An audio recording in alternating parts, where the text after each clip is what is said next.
Hey there, tonight we're diving into the daily grind of a Bronze Age village, where the truth is, your morning might start with mud brick making and end with a dinner of foraged greens and barley stew, if you're lucky. If these stories help you unwind, I'd love a quick like or subscribe, but only if they're genuinely working for you. I'm curious where in the world you're listening from, so drop your location and local time in the comments. It's amazing seeing our little community span the globe through these historical tales. Now find your comfort zone, perhaps turn on a fan for that gentle background hum, and let's venture into tonight's story together. A rooster crows, and you jolt awake, a little confused, because who the heck still uses roosters as alarm clocks? Welcome to the Bronze Age, where sunlight is your snooze button and the clatter of metal tools is your morning playlist. The first thing you notice is the smell, not the rich aroma of coffee, but a more earthy scent. Think of it as ode to livestock, the fragrance of a village bustling without the luxury of modern plumbing or air fresheners. Your bed. It's nothing like your memory foam mattress at home. Instead, you're sprawled on a pile of straw, which, while not exactly ergonomic, does the job if you don't mind waking up with an imprint of yesterday's dinner, a grain or two of barley, on your cheek. You rise, and the chill in the air quickly reminds you that central heating is still a few millennia away. The Bronze Age, spanning roughly from 3300 to 1200 BCE, is the era of innovation. If by innovation, you mean figuring out how to make do with what you've got. It's a world where bronze, an alloy of copper and tin, is the pinnacle of technology, and owning a bronze tool is like having the latest smartphone. Not to flex, but owning a bronze axe means you're kind of a big deal. But don't get too comfortable. Bronze is a luxury, and it's not like you can just pop down to the local market. Supplies are scarce, and the nearest tin mine could be hundreds of miles away. As you shuffle outside your hut, you're greeted by the sight of a village that's a little rough around the edges. Think of it as the ultimate fixer-upper. The huts are round, made from wattle and daub, a delightful mix of woven sticks and mud that keeps the elements out, most of the time. Your neighbors are already up and about, wielding tools made of stone, wood, and bone. Stone tools are the Ford Model T to Bronze's Tesla, reliable but not exactly cutting-edge. You might romanticize this era as a time of pastoral peace, but let's bust that myth right now. Life here is as much about survival as it is about community. The village is a cooperative, not a democracy. Everyone pulls their weight or they don't eat. You won't find a grocery store here. Instead, there's a communal granary, and it's your job to make sure it stays stocked. The social contract is simple: contribute or starve. The sounds of labor, metal striking stone, the rhythmic thud of wooden mallets, a cacophony that signals a day of hard graft. The wheel, you ask, not in common use yet. Sure, some cultures have figured it out, but it hasn't rolled into your village just yet. Instead, transportation relies on good old-fashioned leg power, with paths that are more dirt than road. Time to get your hands dirty, literally. You head to the fields, where agriculture is a back-breaking affair. If you thought your gym's boot camp was tough, try tilling soil with a wooden plow. The concept of crop rotation, still in its infancy. It's all about barley, wheat, and emmer here. The yield isn't great, but it's enough to keep you alive, barely. You might dream of a varied diet, but reality serves you gruel more often than not. As the sun climbs higher, the heat becomes oppressive. There's no air conditioning, no ice-cold drinks, just you and the relentless sun. You check on the livestock, which are as much a part of the family as any human. Sheep, goats, maybe a cow if you're lucky. They're your source of milk, cheese, and occasionally meat. But don't get too attached. Animals are more valuable alive than on your plate. By midday, you've already put in more physical labor than your average 21st century office worker does in a week. You're hungry, but lunch isn't a leisurely affair. It's a quick break, a hunk of bread, maybe some cheese if you're lucky. The bread is dense, more weapon than snack, and it takes some serious jaw work to get through it. With no refrigeration, preservation is key. Smoking, drying, and salting are your best bets to keep food from going bad. Forget about fresh fruit or exotic spices. You're working with what's local and available. This isn't the era of culinary exploration. It's about getting enough calories to keep going. As you sit there gnawing on your bread, you might feel a sense of connection. This is a communal lifestyle where everyone knows each other, for better or worse. Privacy isn't a thing. Your business is everyone's business. You might lament the lack of personal space, but hey, at least there's no social media to broadcast your every move. Afternoons bring more work, whether it's repairing tools, weaving textiles, or crafting pottery.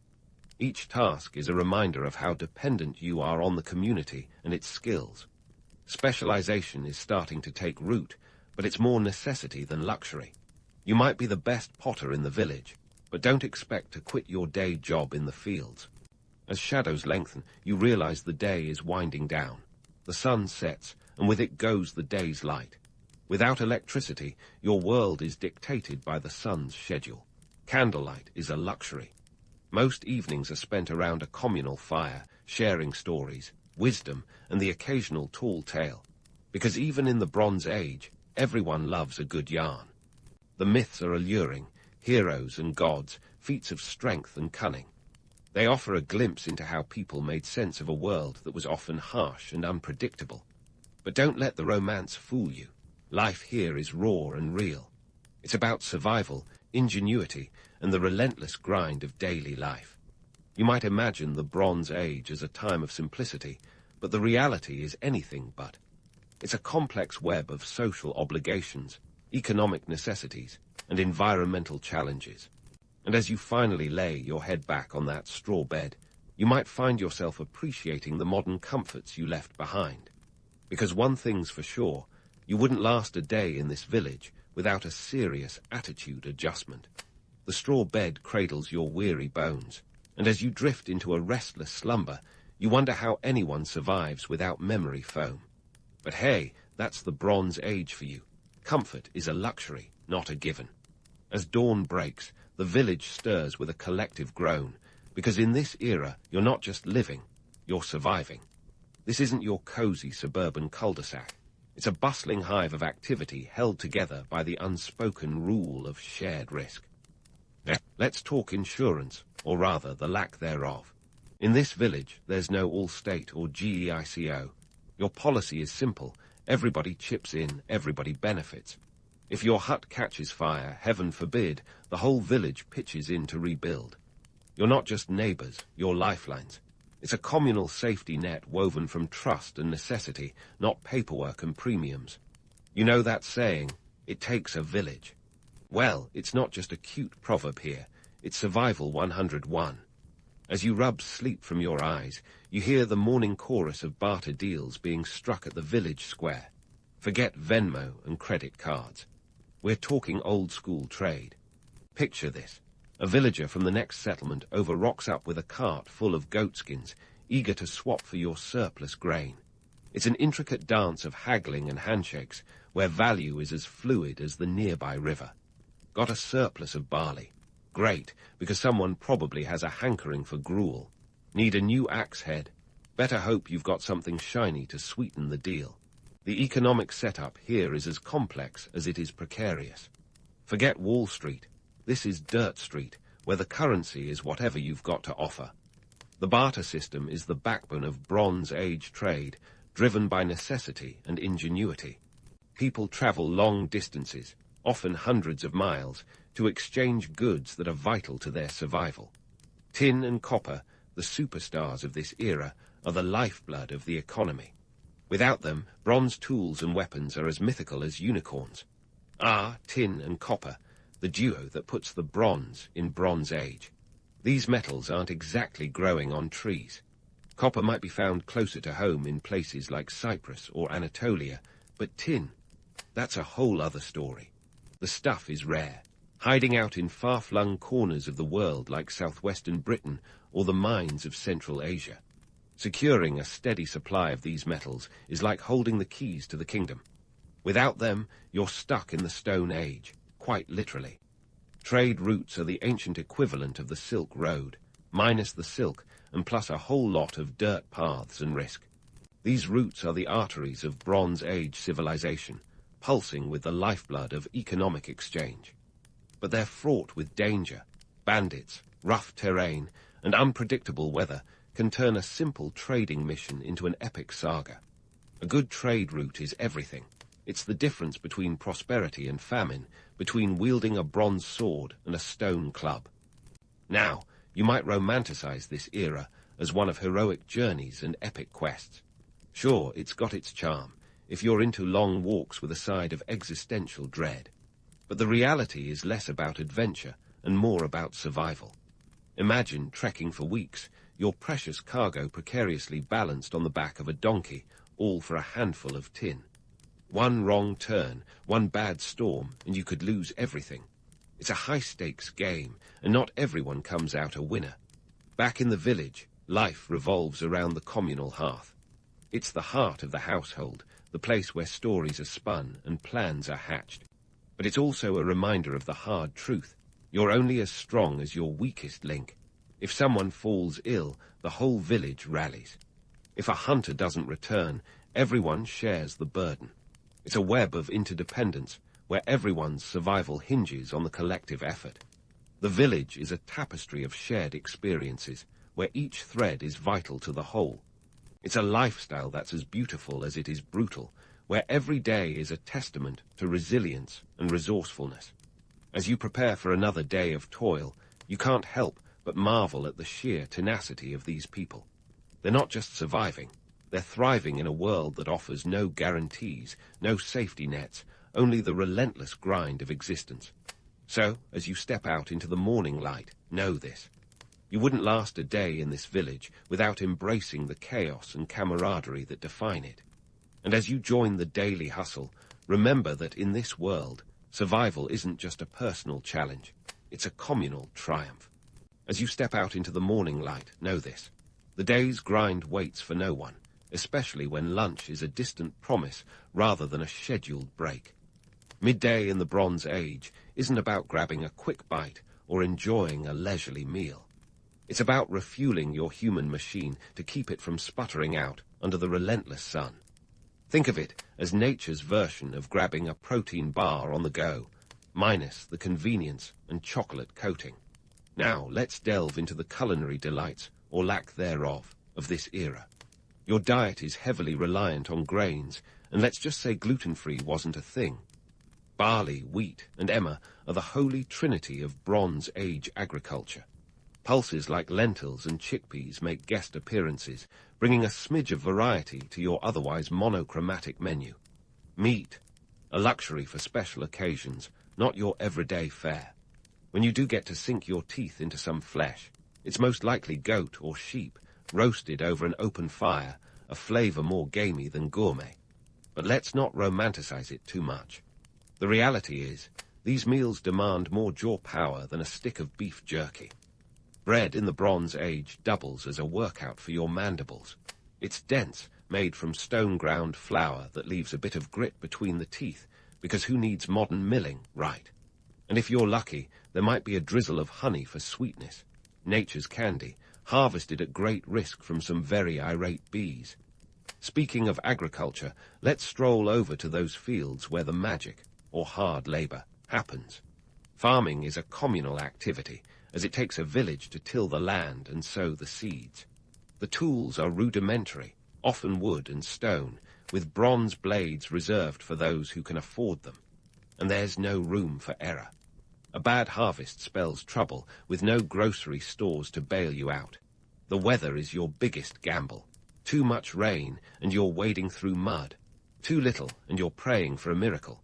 The seasonal calendar dictates your every move. Spring is for ploughing and planting, summer for weeding and praying to every deity available for a bountiful harvest. Autumn is the time to reap the rewards or face the grim reality of scarcity. Winter, a test of endurance where your survival hinges on the granary's reserves. It's a precarious balance, and the stakes are as high as the midday sun.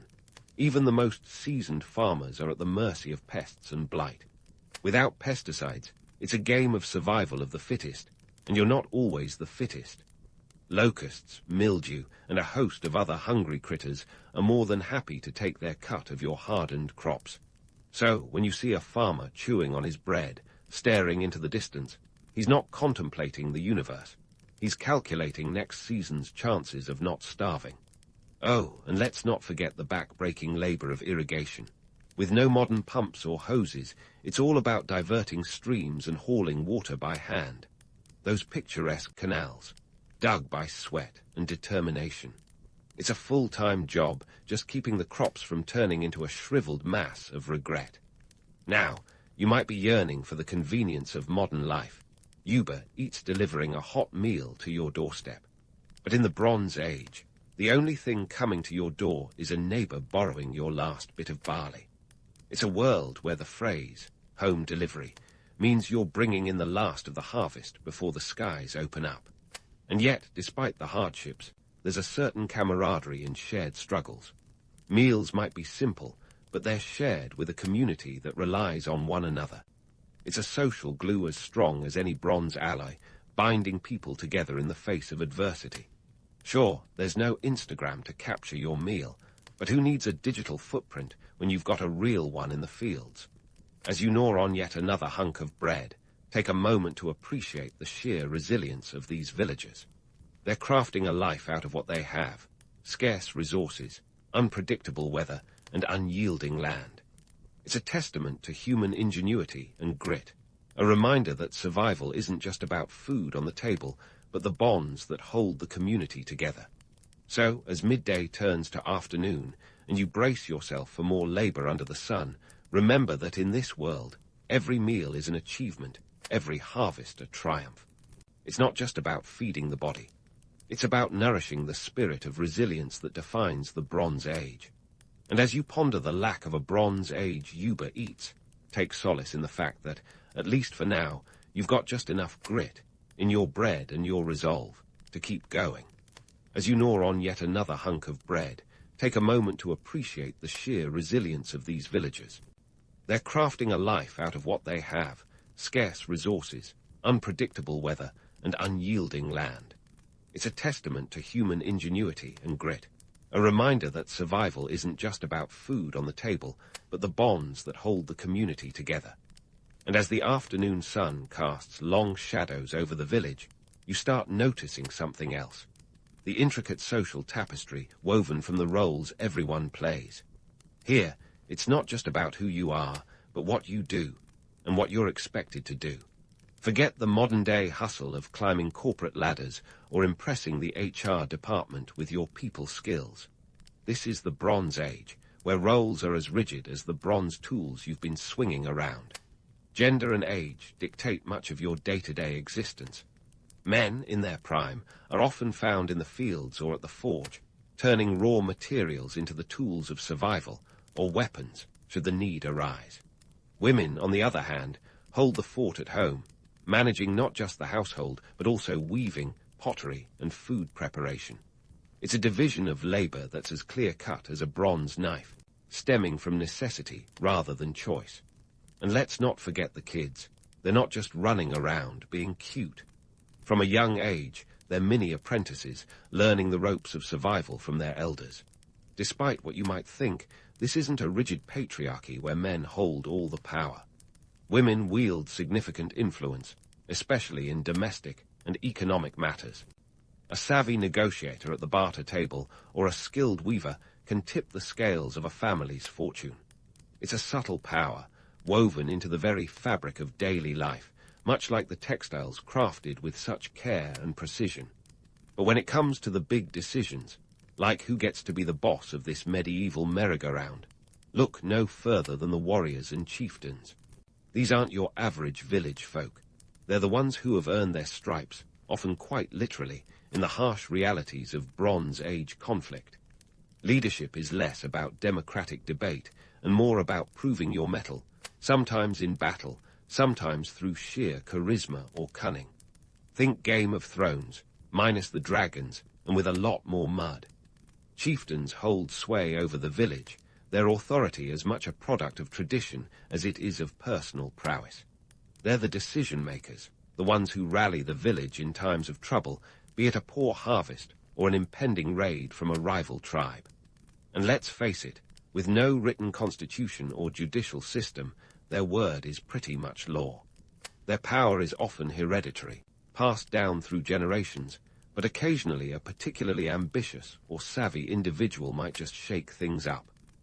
Warriors, meanwhile, are the village's defense mechanism, the ones who step up when diplomacy fails and it's time to unsheathe the bronze. They're not just about brute strength. Strategy and loyalty play crucial roles in their standing.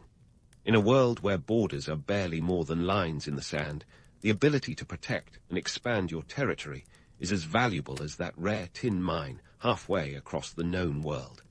And speaking of expansion, let's not romanticize it as some grand conquest. It's more often a matter of survival, securing resources, gaining access to new trade routes, or simply ensuring the village's safety by pushing back potential threats. It's a tough game, played with the highest of stakes, where the losers might find themselves without a village to return to. The politics here are raw, unvarnished, and often bloody. Alliances are forged and broken faster than you can say, bronze dagger, and loyalty is a currency traded as freely as grain or goatskins. Chieftains might engage in the occasional skirmish to assert dominance or settle disputes. In this world, you don't just play the political game. You survive it, because the alternative is unthinkable. As the day wears on, the village continues its relentless pace. The structure of society is a dance of interdependence, where every role, no matter how small, is crucial to the whole. The social hierarchy isn't a pyramid, but more of a complex web, each strand supporting the others. It's a reminder that even in the Bronze Age, community is the ultimate survival tool. So, while you might long for the comforts of modern life, there's a certain beauty in this raw, unfiltered existence. It's a dance of resilience and resourcefulness, where every day is a new chapter in the story of survival. As you watch the chieftains and warriors go about their business, it's clear that leadership here isn't just about titles. It's about earning the respect and trust of your people. As the sun dips lower, casting a golden glow over the village, you realize that in this world, power is as much about responsibility as it is about authority. It's a delicate balance, one that requires not just strength but wisdom, not just command but compassion. And as you ponder this, you can't help but feel a deep respect for those who navigate this complex social landscape, weaving together the past and future in a tapestry of survival and legacy. So, the next time you find yourself embroiled in office politics or climbing the corporate ladder, remember that in the Bronze Age, leadership wasn't about climbing. It was about holding everything together. It's a lesson in human nature as old as time itself, a reminder that no matter the era, community and cooperation are the keys to survival. And as the shadows lengthen, you take a final look at the village, knowing that its people, in all their grit and glory, have much to teach us about life, leadership, and the unyielding spirit of survival. As the sun dips below the horizon, casting the village in hues of amber and shadow, the day's toil gives way to the age-old ritual of gathering around the communal fire. Here, among the flickering flames and the soft murmur of voices, the villagers unwind, leaving the burdens of their labor behind. It's a scene as ancient as humanity itself, a circle of faces illuminated by firelight, each one etched with the lines of survival and stories untold. This evening assembly isn't just about camaraderie, it's the heartbeat of the village's cultural life. The fire is more than warmth, it's a stage, a storyteller's pulpit where myths and legends are performed with the kind of dramatic flair that would make even the most seasoned modern actor blush. The oral tradition is alive and well, serving as both entertainment and education, a way to imprint the lessons of the past onto the hearts and minds of the next generation. It's here that the legends of great heroes and gods come to life, their deeds exaggerated with each retelling until they're practically larger than life. Picture a Bronze Age version of your favorite superhero movie, minus the CGI, but with all the drama. These tales are more than mere stories. They're the village's moral compass, a way to make sense of the world's chaos and impart timeless wisdom. But let's be real. While these stories are captivating, they're also about as reliable as a Bronze Age weather forecast. Take, for example, the epic tales of gods descending from the heavens to meddle in human affairs. They're captivating, sure, but they also reflect the harsh realities of Bronze Age life: unpredictable weather, natural disasters, and the ever-present threat of war. These myths are a way to explain the inexplicable, to find order in chaos, and perhaps to remind everyone that even the gods are fallible. In an era where life can feel like a roll of the dice, it's oddly comforting to think that divine beings might be just as unpredictable as the next rainstorm.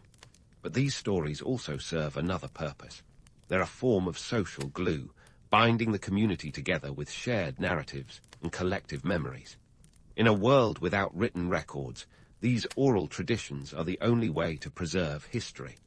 They're the ancestors of our modern archives, ensuring that the past isn't forgotten, even if it's occasionally embellished with a little creative license.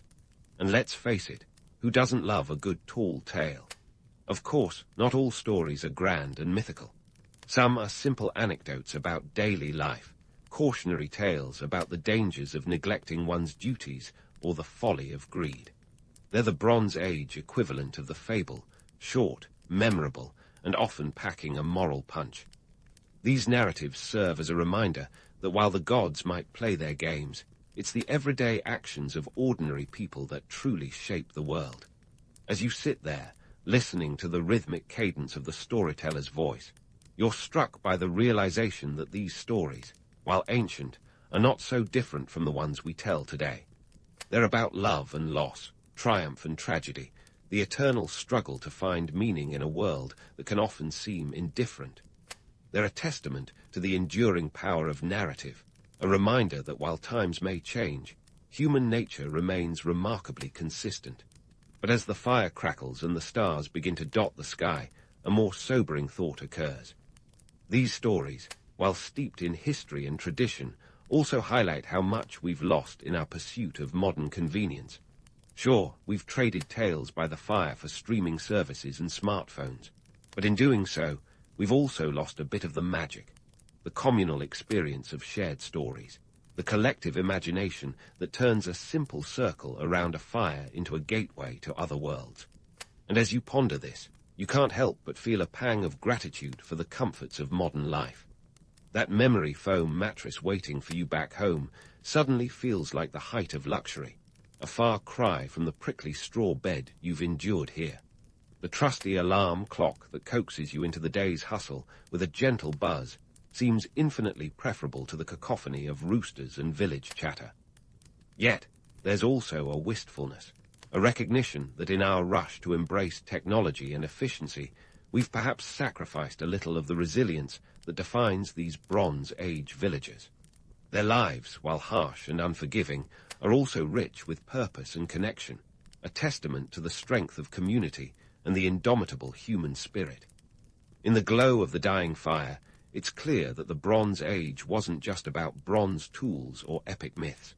It was about people, ordinary people, who forged a life from the raw materials of their world, who faced each day with a tenacity and courage that's both humbling and inspiring. And as you prepare to leave this ancient world behind, you take with you a newfound appreciation for their legacy, a reminder that while we may have traded community for convenience, the true measure of progress lies in the strength of our connections and the stories we share. So, as you close your eyes and drift into a much-needed sleep, remember this. The Bronze Age may be long gone, but its spirit lives on in the stories we tell and the resilience we admire. And while you may be grateful for the comforts of modern life, there's a part of you that will always carry a piece of this ancient world, a reminder of the enduring power of story, community, and the unyielding will to survive. So, you're telling me you want to unravel the mysteries of ancient economies while you drift into dreamland. Sweet dreams are made of this, right? Well, hold onto your toga, because we're diving into a world where a cow might just be worth its weight in, well, cows. Welcome to the land of barter systems, early currency, and economic strategies that make modern financial wizards look like they're playing Monopoly with fake money. Let's start with the barter system, that romanticized notion of trade where everyone's happy swapping eggs for bread and chickens for, well, more chickens. Spoiler alert, it was more like trading a live goat for a headache. You see, in ancient Mesopotamia, around 3000 BCE, folks didn't just wake up and decide to trade a sack of grain for a new pair of sandals. It was a logistical nightmare. Imagine trying to figure out how many pots of honey equaled one donkey. And let's not even get started on the poor donkey's opinion of this transaction. But why the hassle, you ask? Because currency, as we know it, wasn't a thing yet. People were still figuring out that carrying a pocketful of silver was way easier than herding a flock of sheep to the marketplace. The Sumerians were some of the first to realize this, and by around 2500 BCE, they were already using silver bars as a form of currency. They didn't have the catchy jingles or the mint commercials, but they knew a good idea when they saw one. These silver bars were measured by weight, which makes you wonder if they had their own version of the gym to lug these things around. And speaking of weight, let's talk about the shekel. In Babylonian times, a shekel wasn't just a unit of currency, it was a weight measurement. 1 shekel was roughly 4 grams of silver. Fast forward a few thousand years, and a shekel is still making headlines in financial news. Some things never change. But here's the kicker. The value of goods was as stable as a sandcastle in a tidal wave. A bushel of grain might cost 1 shekel on a sunny day and 2 shekels when the gods decided to throw a tantrum and send a drought. The unpredictability of nature was the ancient world's version of an economic recession. And trust me, Zeus did not offer any bailout packages. Now, let's take a wild chariot ride over to ancient Egypt, where the economy was as rich as the Nile was long. The Egyptians, those pyramid-building geniuses, used a currency system based on debons, which were about 91 grams of copper. Imagine paying for your groceries with a bar of metal heavier than your shopping list. The Egyptian economy was largely based on agriculture, with the Nile providing a fertile ground for crops like wheat and barley. You could say they were the original farm-to-table enthusiasts. But let's not romanticize things too much. The life of an Egyptian farmer wasn't all sunshine and papyrus. Taxes were paid in kind, which meant handing over a portion of your harvest to the pharaoh's officials.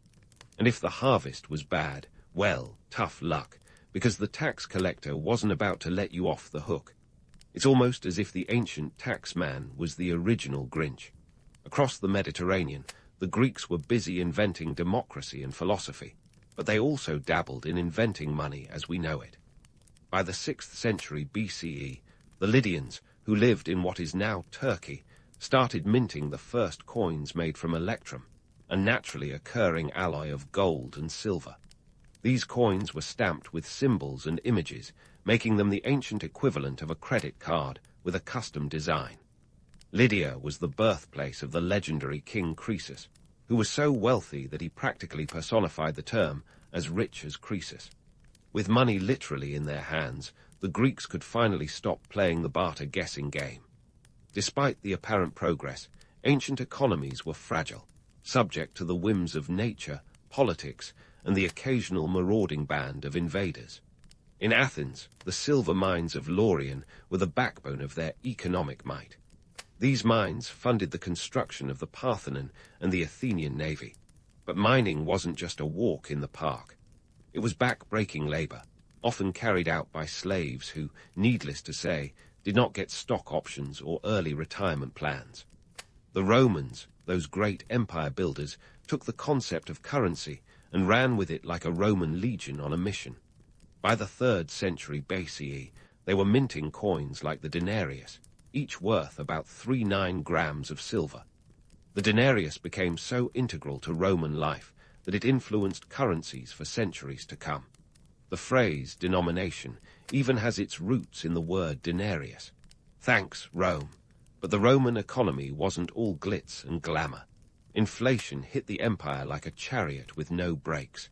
By the time of Emperor Diocletian in the 3rd century CE, rampant inflation led to the infamous Edict on Maximum Prices, which tried to control the price of everything from a sack of wheat to a haircut.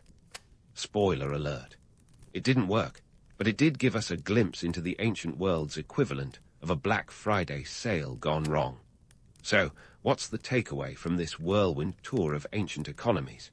Well, it turns out that the complexities of trade and currency are as old as civilization itself. The barter system was more of a headache than a harmonious exchange. Early currencies were heavy, quite literally, but they laid the groundwork for the complex financial systems we know today. And while the romantic notion of trading seashells for silk might sound appealing, the reality was more like a high-stakes game of guess the value. As the ancient world traded, minted, and taxed its way through history, it set the stage for the modern financial systems that keep economists up at night.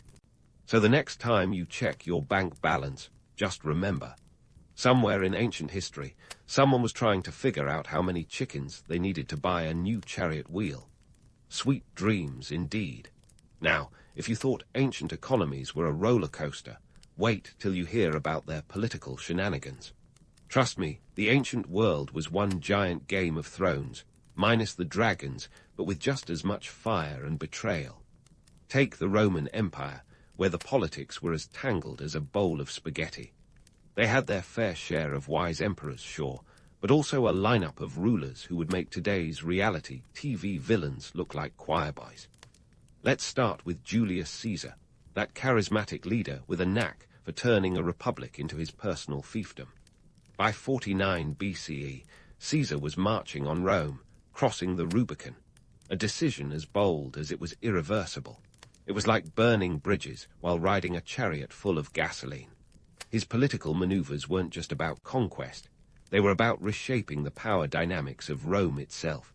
Caesar's alliance with Cleopatra, not just a love story, folks.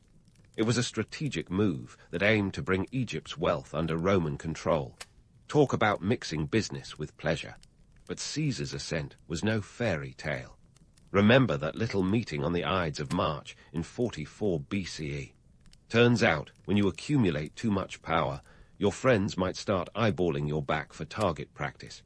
Caesar's assassination was a textbook case of political backstabbing, literally and figuratively.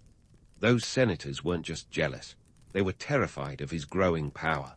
They saw him as a threat to the Republic, and their knives were the ancient equivalent of a vote of no confidence. Fast forward to Augustus, Caesar's adopted heir, who managed to wrangle Rome's chaotic political circus into an empire under a singular rule. Augustus was a master of image crafting, portraying himself as the restorer of the Republic while quietly hoarding power like a squirrel with acorns before winter.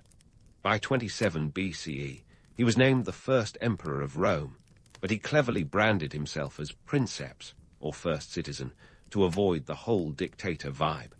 His reign marked the Pax Romana, a period of relative peace and prosperity, but let's not kid ourselves.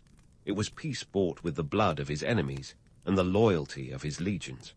Speaking of loyalty, let's chat about the Byzantine Empire, where court intrigue was practically a competitive sport.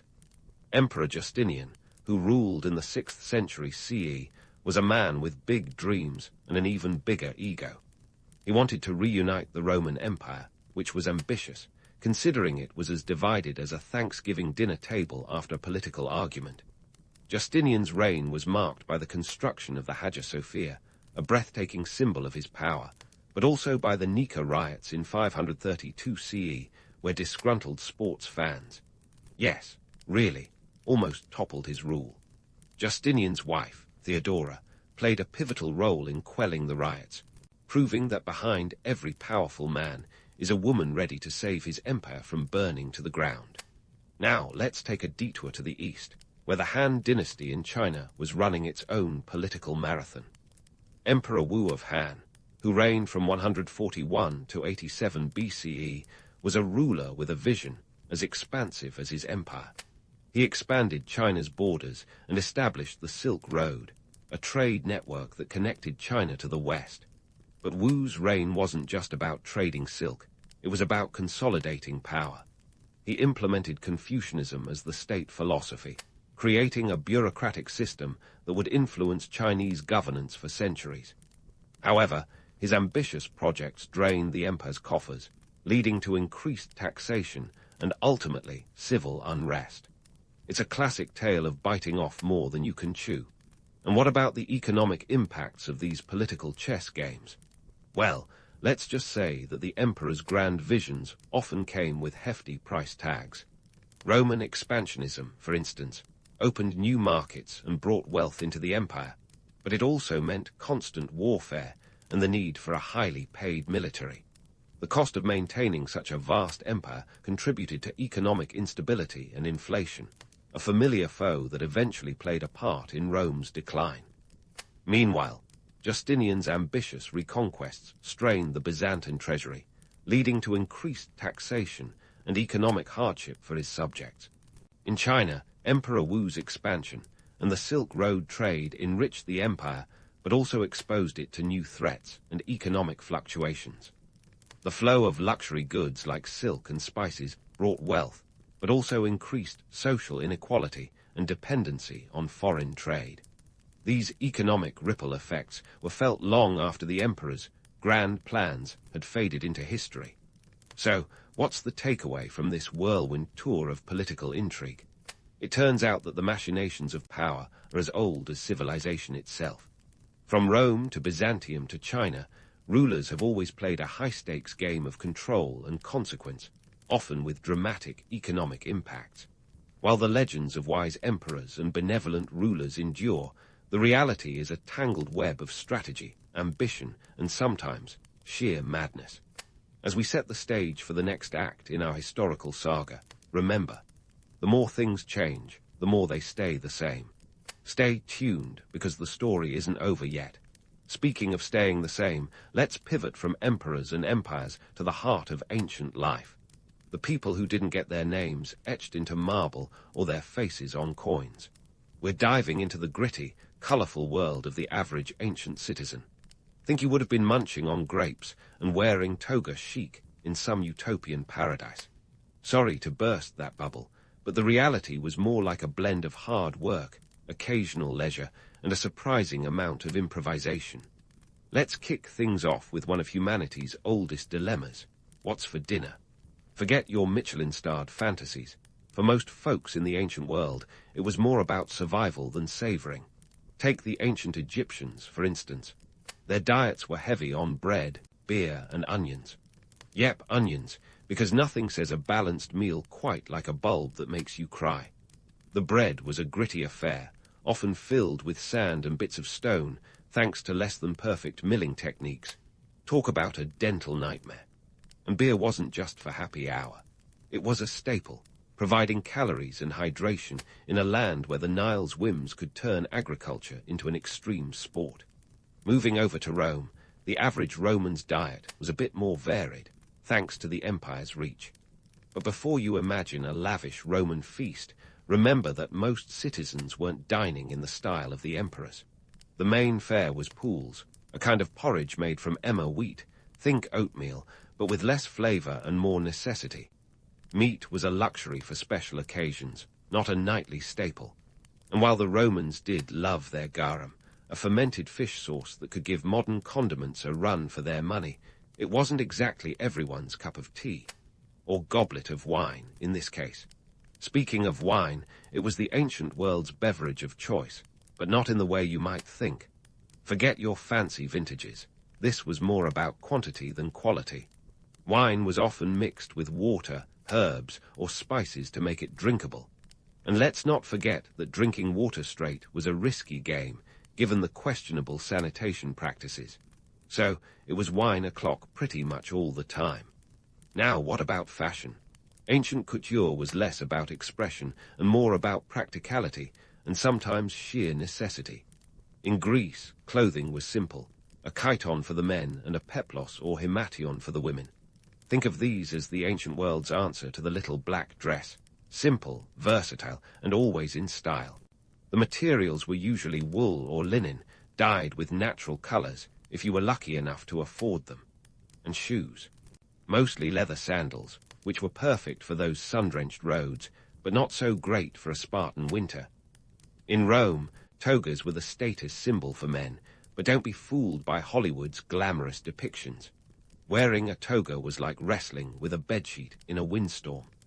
These garments were cumbersome and required a certain skill to drape correctly, and they weren't washed frequently, which might explain the popularity of incense and perfumes in Roman society. Women wore stolas, a long dress that was as much about modesty as it was about style. The choice of fabric and color could signal everything from wealth to marital status, turning a wardrobe decision into a social statement. Now let's chat about leisure, because even in the ancient world, people needed a break from the grind. In Greece, the gymnasium was the place to be, not just for exercise, but for socializing and philosophizing. Picture a mix of a modern-day fitness club and a TED Talk. Meanwhile, the Romans had their famous baths, which were less about hygiene and more about networking. They were the original social media platforms, where you'd soak, steam, and catch up on the latest politics or gossip. Theatres were another hot spot. Greeks and Romans loved their drama, and not just the kind you find in politics. Amphitheatres hosted plays, comedies, and tragedies that were as much about entertainment as they were about social commentary. In Rome, they took this a step further with gladiatorial games. While these spectacles are often romanticized, the reality was brutal. Gladiators were the ancient world's answer to reality TV stars, except the stakes were literal life and death. The Colosseum was the epicenter of this bloody entertainment, seating up to 50,000 spectators who came for the thrill of combat. But what about the kids, you ask? Surely they had their own ways of having fun. Indeed, they did. In ancient Egypt, children played with dolls, balls, and board games like Senet, a game that was as much about strategy as it was about divine protection. Roman children had their own toys too, including dolls, hoops, and knucklebones, the ancient precursor to jacks. Now let's debunk a few myths about these so-called utopian societies. Take Sparta, often hailed as the warrior ideal. The reality was far grimmer. Spartan society was built on a rigid system of control and discipline. Boys were taken from their families at age 7 to begin a brutal military training regimen. And while the women had more freedom than in other Greek states, they were still part of a system that valued military prowess above all else. It was less about freedom and more about survival in a society that demanded conformity. In Athens, often romanticized as the cradle of democracy and philosophy, life wasn't all Plato and symposiums. For starters, the famed democracy was limited to a small portion of the population, men with Athenian parentage. Women, slaves, and foreigners were excluded from political life, which makes those democratic ideals seem a bit less inclusive. And while Athens was a hub of culture and learning, it was also a city that relied heavily on slave labor, with estimates suggesting slaves made up a third of the population. As for Rome, the Pax Romana wasn't all peace and prosperity. The empire's stability came at the cost of constant military expansion and a rigid social hierarchy. Wealth disparity was stark, with the elite living in opulent villas, while the average Roman citizen resided in cramped, insular apartment buildings. These multi-story structures were notorious for their poor construction and fire hazards. Think of them as the ancient world's version of a high-risk investment. So how did these cultural elements shape the broader historical landscape? Well, they laid the foundation for societal norms that influenced everything from political structures to economic systems. The reliance on slave labor, for instance, set a precedent that would echo through the centuries, impacting economies and social hierarchies long after the fall of Rome. The Greek emphasis on philosophy and debate left a legacy of intellectual pursuit that would inspire the Renaissance and beyond. And the Roman legal system, with its emphasis on codified laws, became a model for modern legal frameworks. In essence, the daily lives of ancient citizens were as influential as the deeds of their rulers. Their struggles, innovations, and social norms provided the building blocks for future civilizations, shaping a world that's both familiar and foreign to us today. As we continue our journey through history, remember, the true stories of the past are often found in the lives of its people, not just its leaders. So stay tuned, because we've only scratched the surface of what these ancient societies have to offer. Now, while the average ancient citizen was busy navigating the ups and downs of daily life, the powers that be were orchestrating grand plans that would shape history's landscape, literally. Let's dive into the nitty-gritty of military strategies and public works that ancient civilizations so famously, and sometimes infamously, undertook. First off, let's talk about moving armies across vast distances. If you think your morning commute is bad, imagine being an ancient soldier. Marching through hostile territories wasn't just a test of endurance. It was an exercise in logistics that would make modern supply chain managers weep. Take Alexander the Great, whose empire-building escapades from 336 to 323 BCE stretched from Greece to India. His ability to maintain a supply line over thousands of miles was nothing short of extraordinary.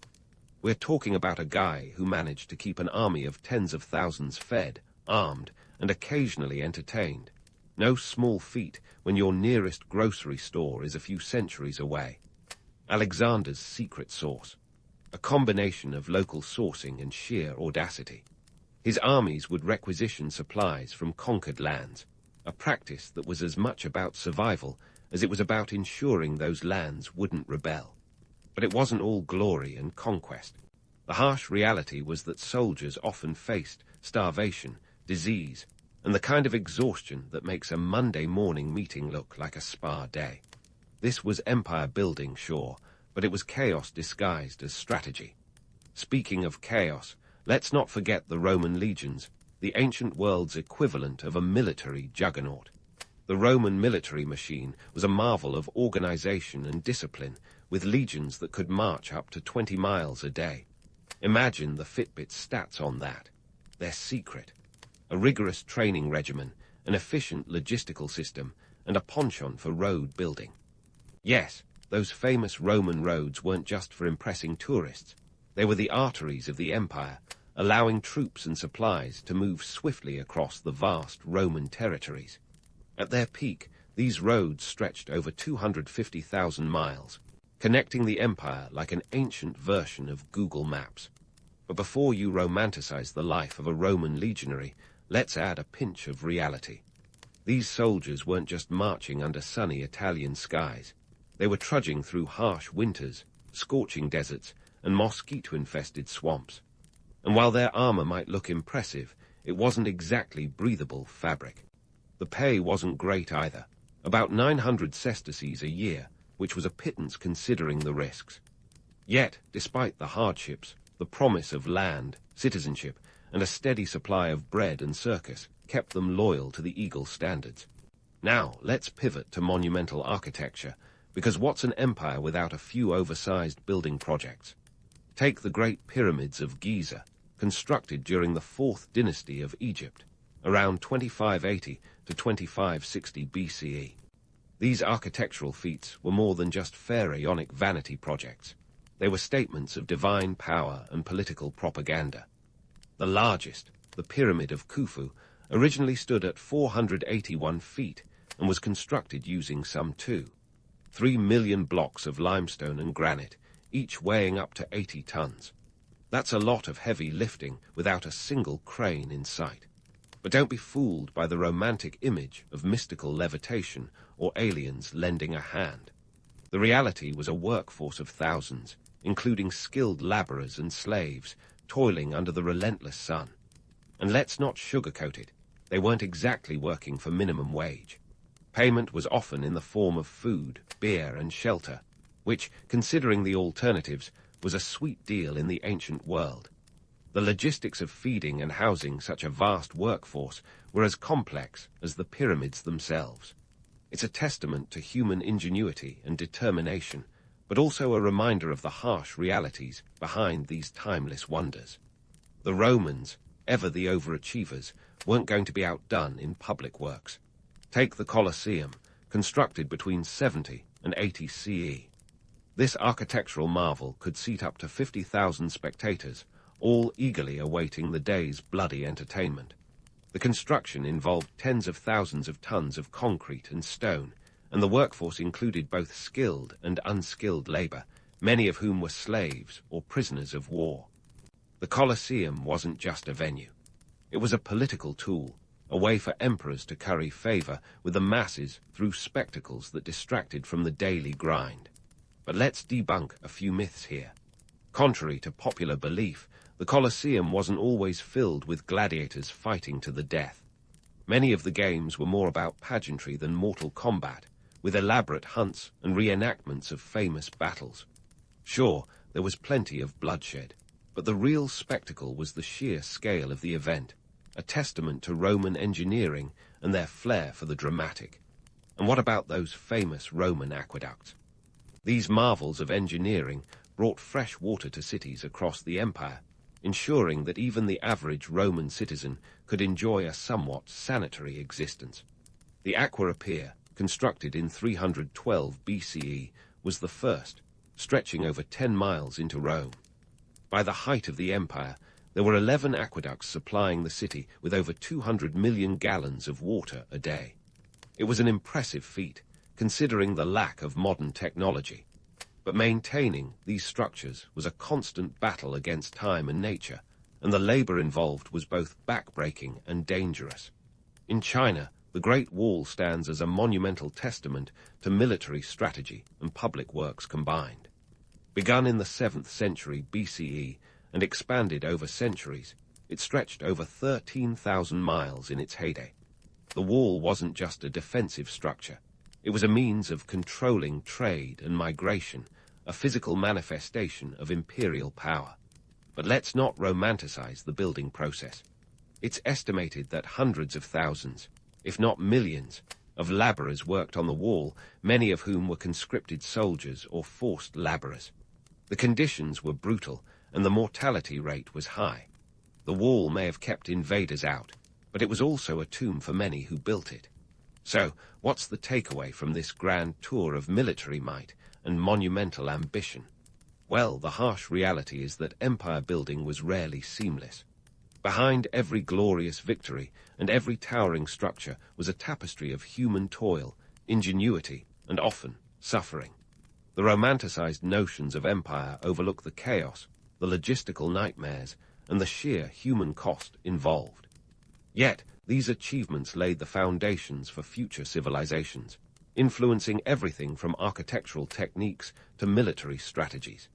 As we wrap up this section, remember the duality of history, the breathtaking feats of human endeavor, and the gritty realities behind them. The next time you marvel at an ancient monument or hear tales of legendary conquests, think of the soldiers who marched those endless miles and the laborers who lifted those impossibly heavy stones. Because behind every legend is a story of sweat, struggle, and sometimes a very dark punchline. Stay tuned as we continue to unravel the complex tapestry of ancient history, one thread at a time. And so, as the last echoes of ancient hammers fade and the dust of millennia settles, what have we truly learned from this grand tapestry of history? Well, aside from the fact that empire building was less about glamour and more about grit, it's clear that the echoes of our ancient ancestors are still very much with us today. Let's unravel how these bygone days have shaped the modern world, with all its quirks and contradictions.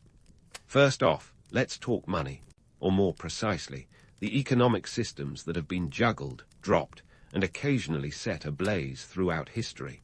Ancient economies may have been the wild west of finance, complete with barter headaches and currencies heavier than a guilt trip from your mother-in-law, but they laid the groundwork for the complex systems we navigate today. The Sumerian silver bars and the Roman denarius paved the way for modern currency, proving that while the medium has evolved, the message remains the same. Money makes the world go round, even if it's sometimes on a very wobbly axis.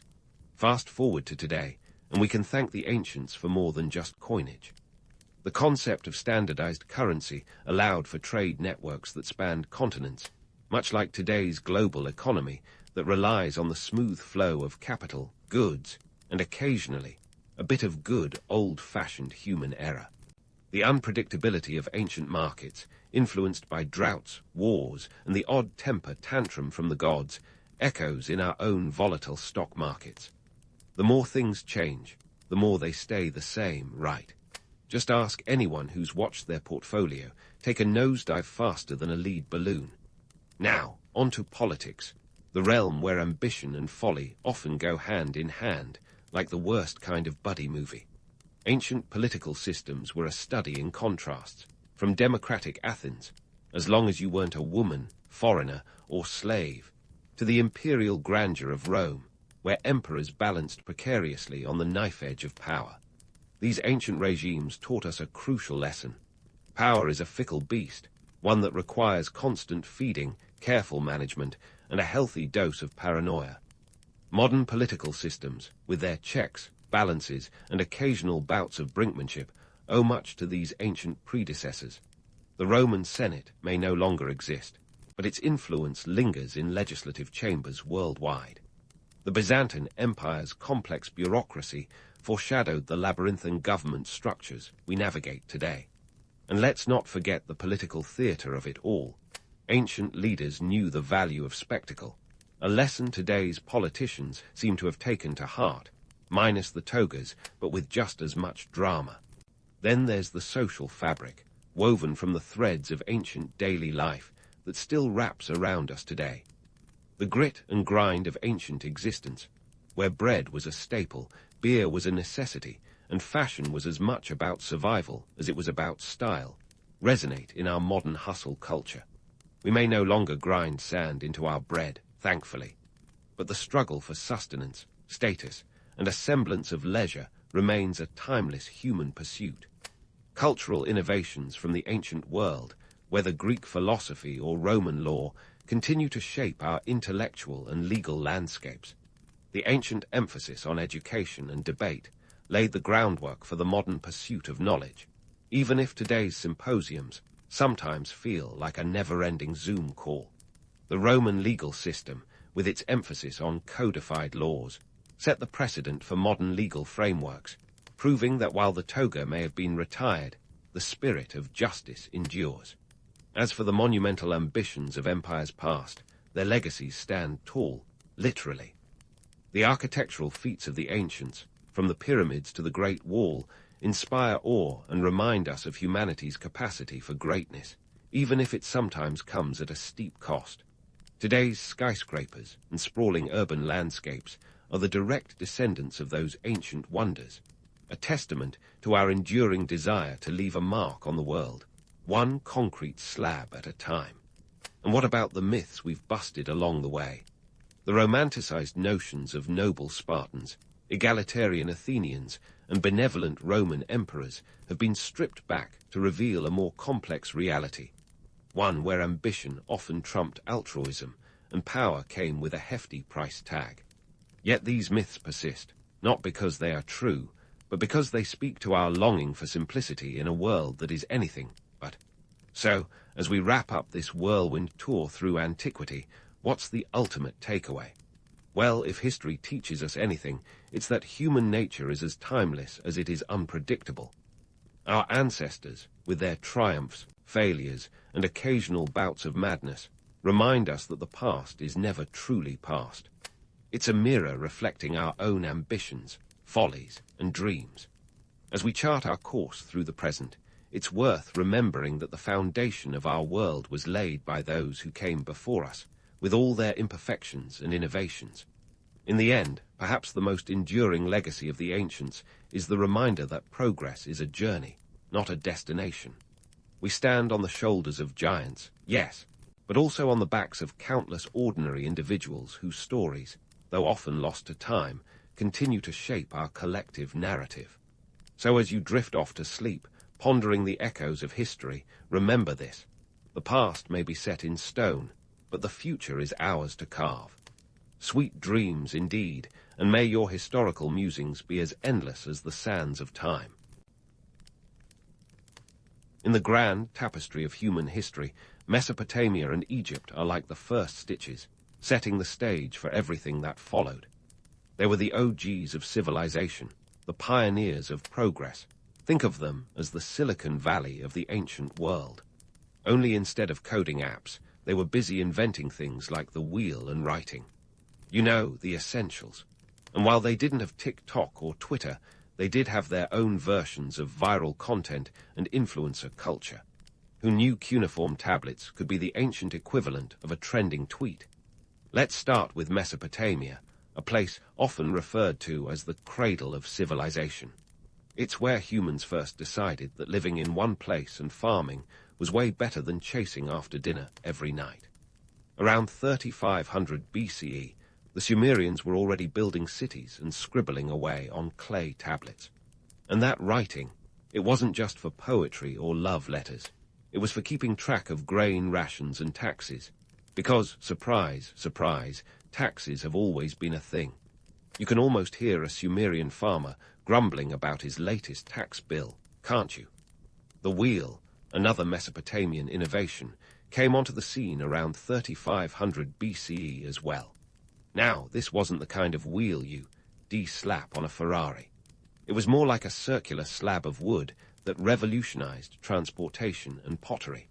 It's humbling to remember that this rudimentary wheel was the ancestor of everything from bicycles to roller coasters.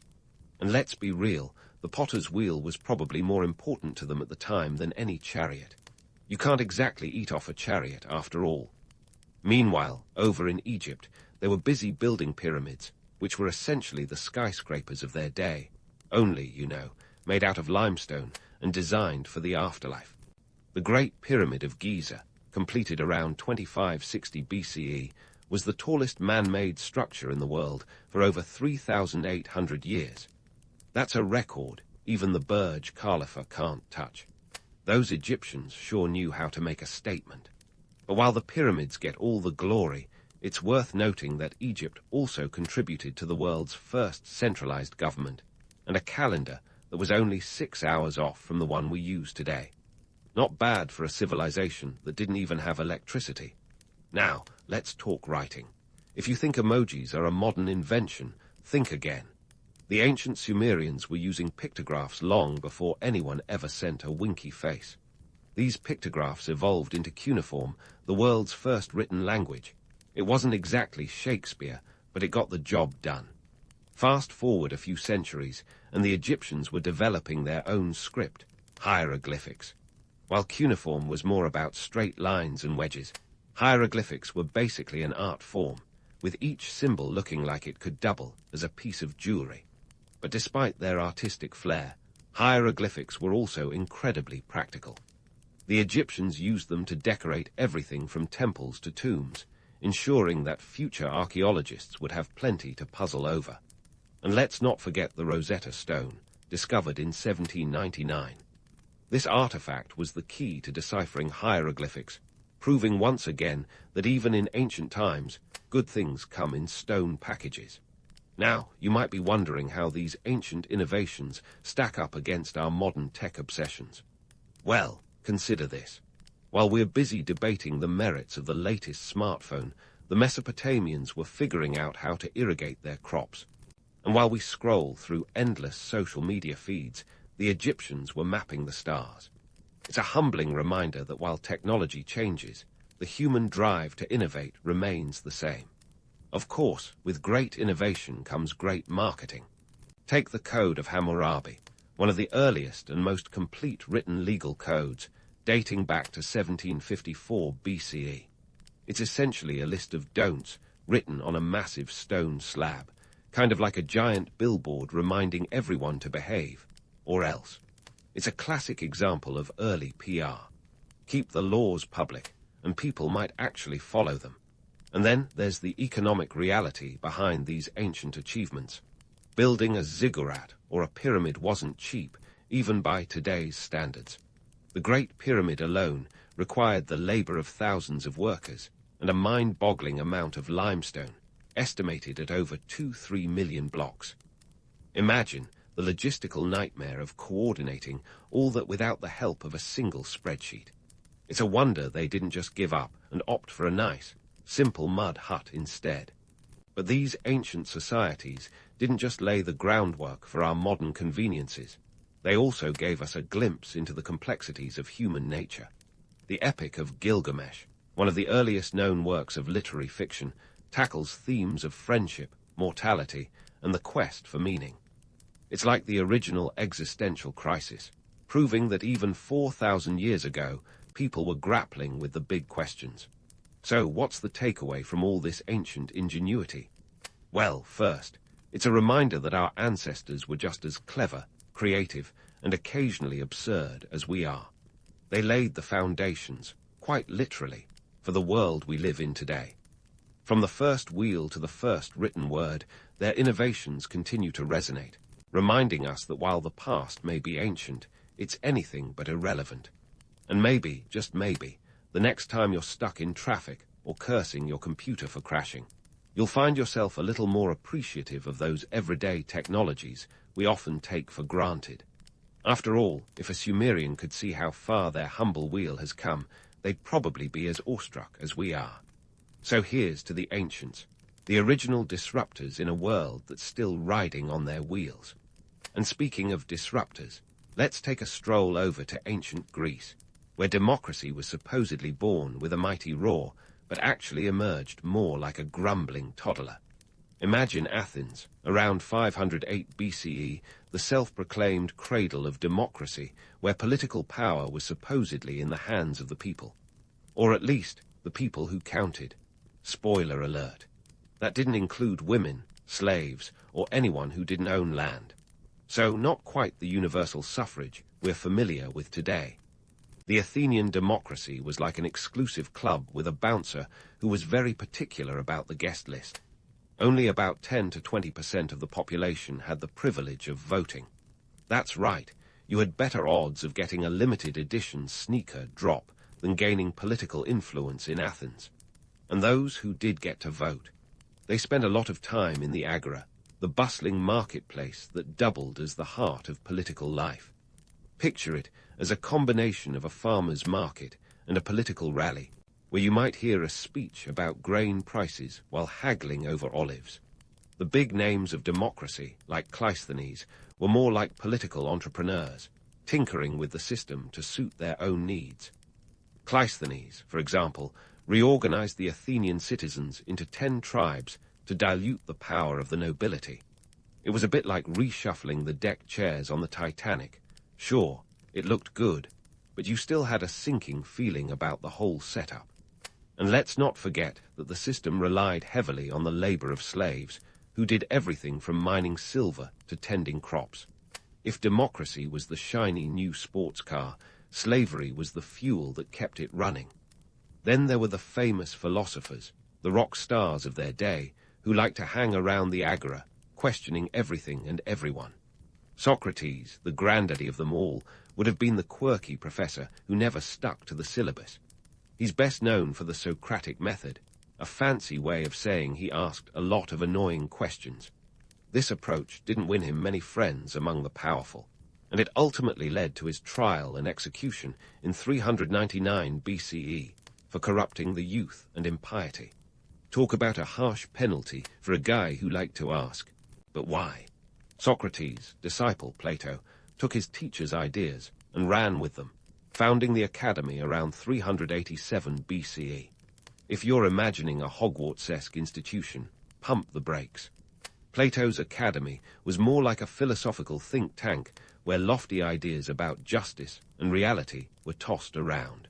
And then there was Aristotle, Plato's star student, who decided that philosophy needed a dose of practicality. Aristotle was kind of like the guy who reads every manual and then writes his own.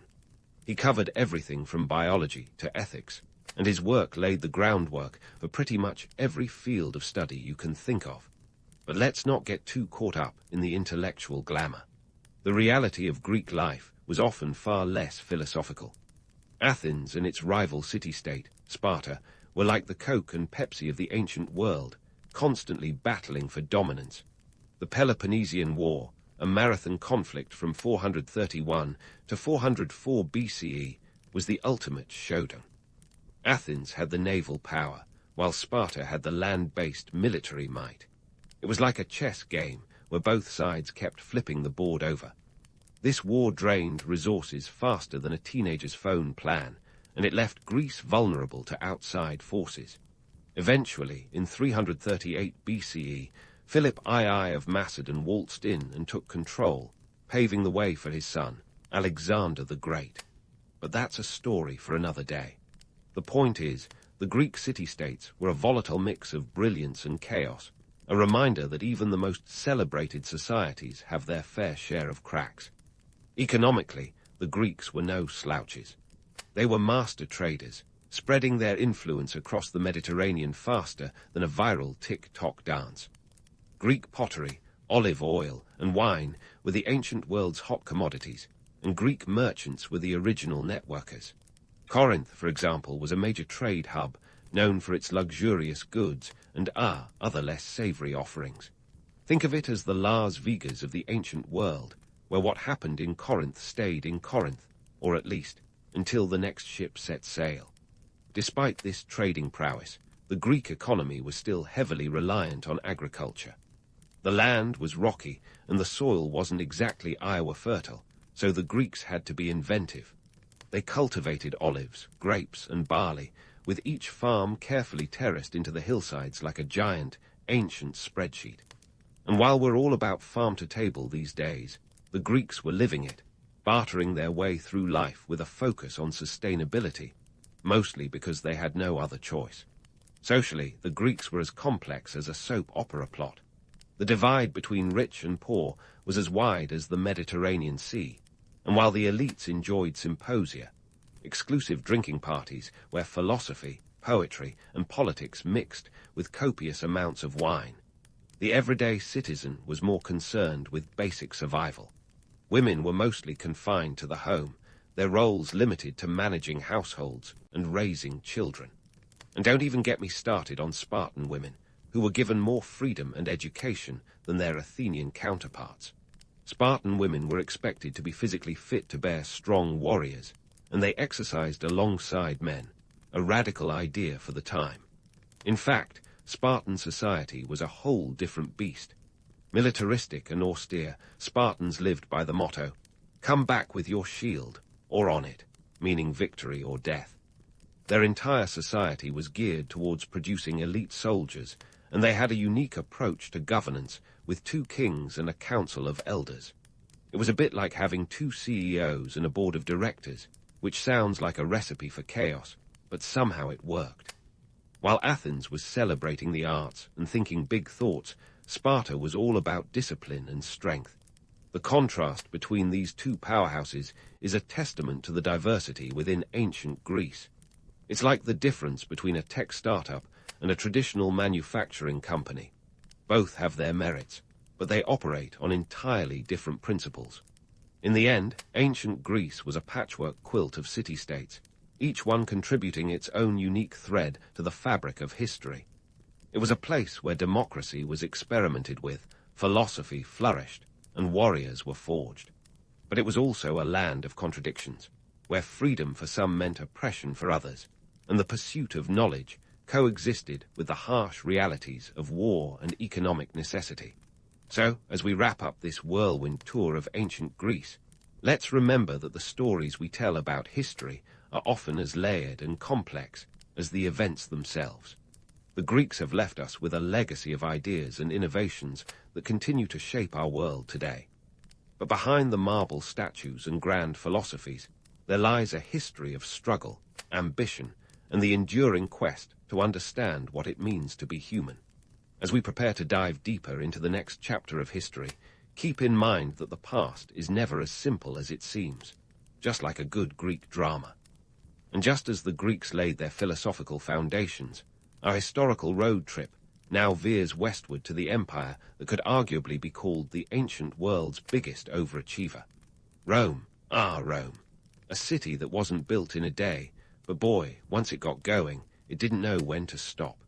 From a humble settlement of huts on the Palatine Hill around 753 BCE, Rome became the powerhouse that made even the gods take notice. But let's not get carried away by the grandeur of marble columns and imperial conquests. Rome's story is as much about plotting politicians and economic gambles as it is about grandiose tales of heroism and empire building. Let's begin with the Roman Republic. Think of it as Rome's awkward teenage years, around 509 BCE. when the Etruscan kings were shown the door, and Rome decided it was time to try this whole republic thing.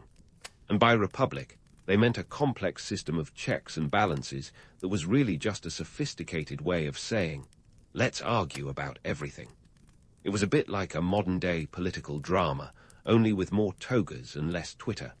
The Senate, that venerable body of men, and yes, only men, was the beating heart of Roman politics, wielding power like a chef wields a kitchen knife, precisely, and sometimes with a little too much enthusiasm.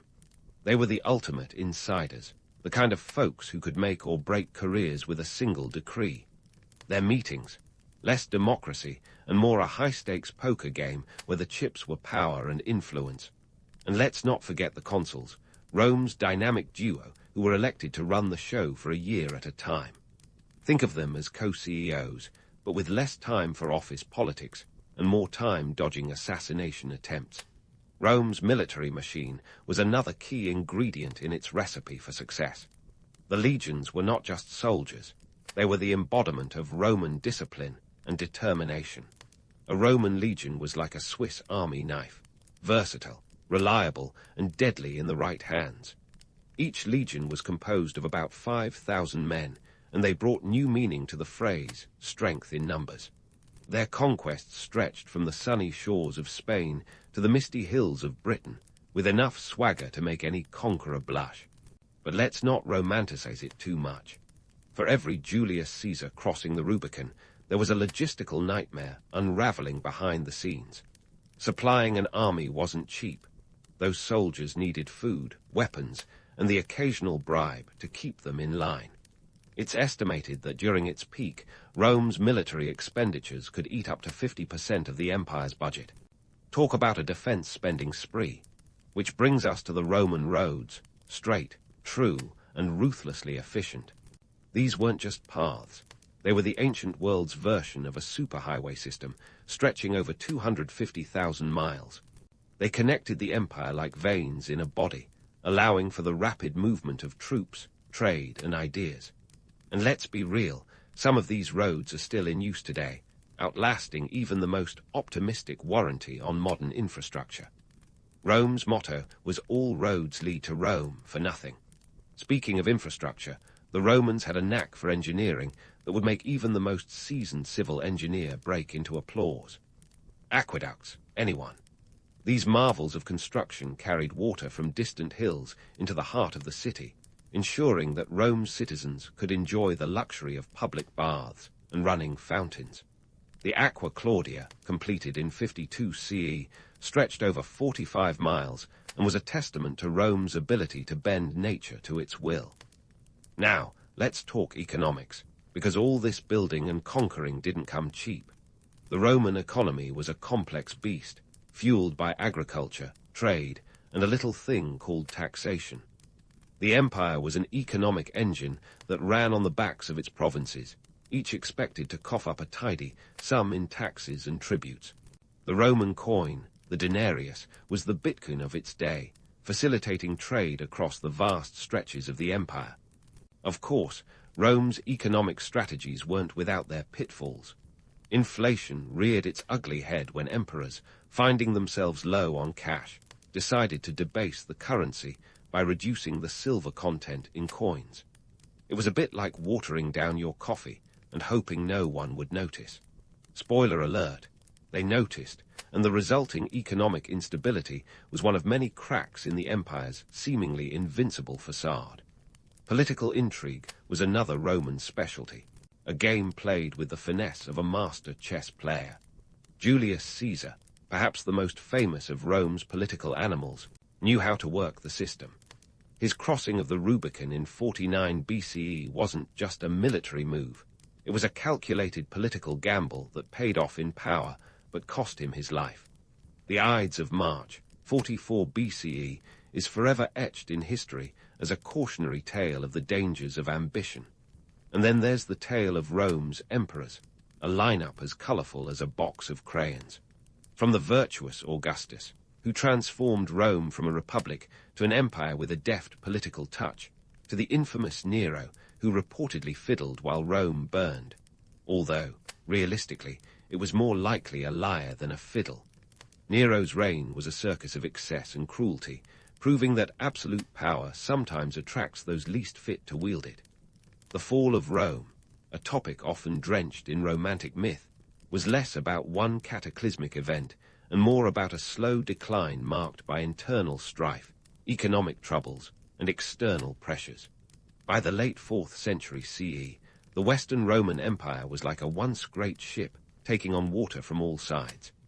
The final blow came in 476 CE when Romulus Augustulus, the last Roman emperor of the West, was deposed by the Germanic king Odoacer. It was an unceremonious end to a saga that had lasted over a millennium. So, what's the takeaway from Rome's rise and fall?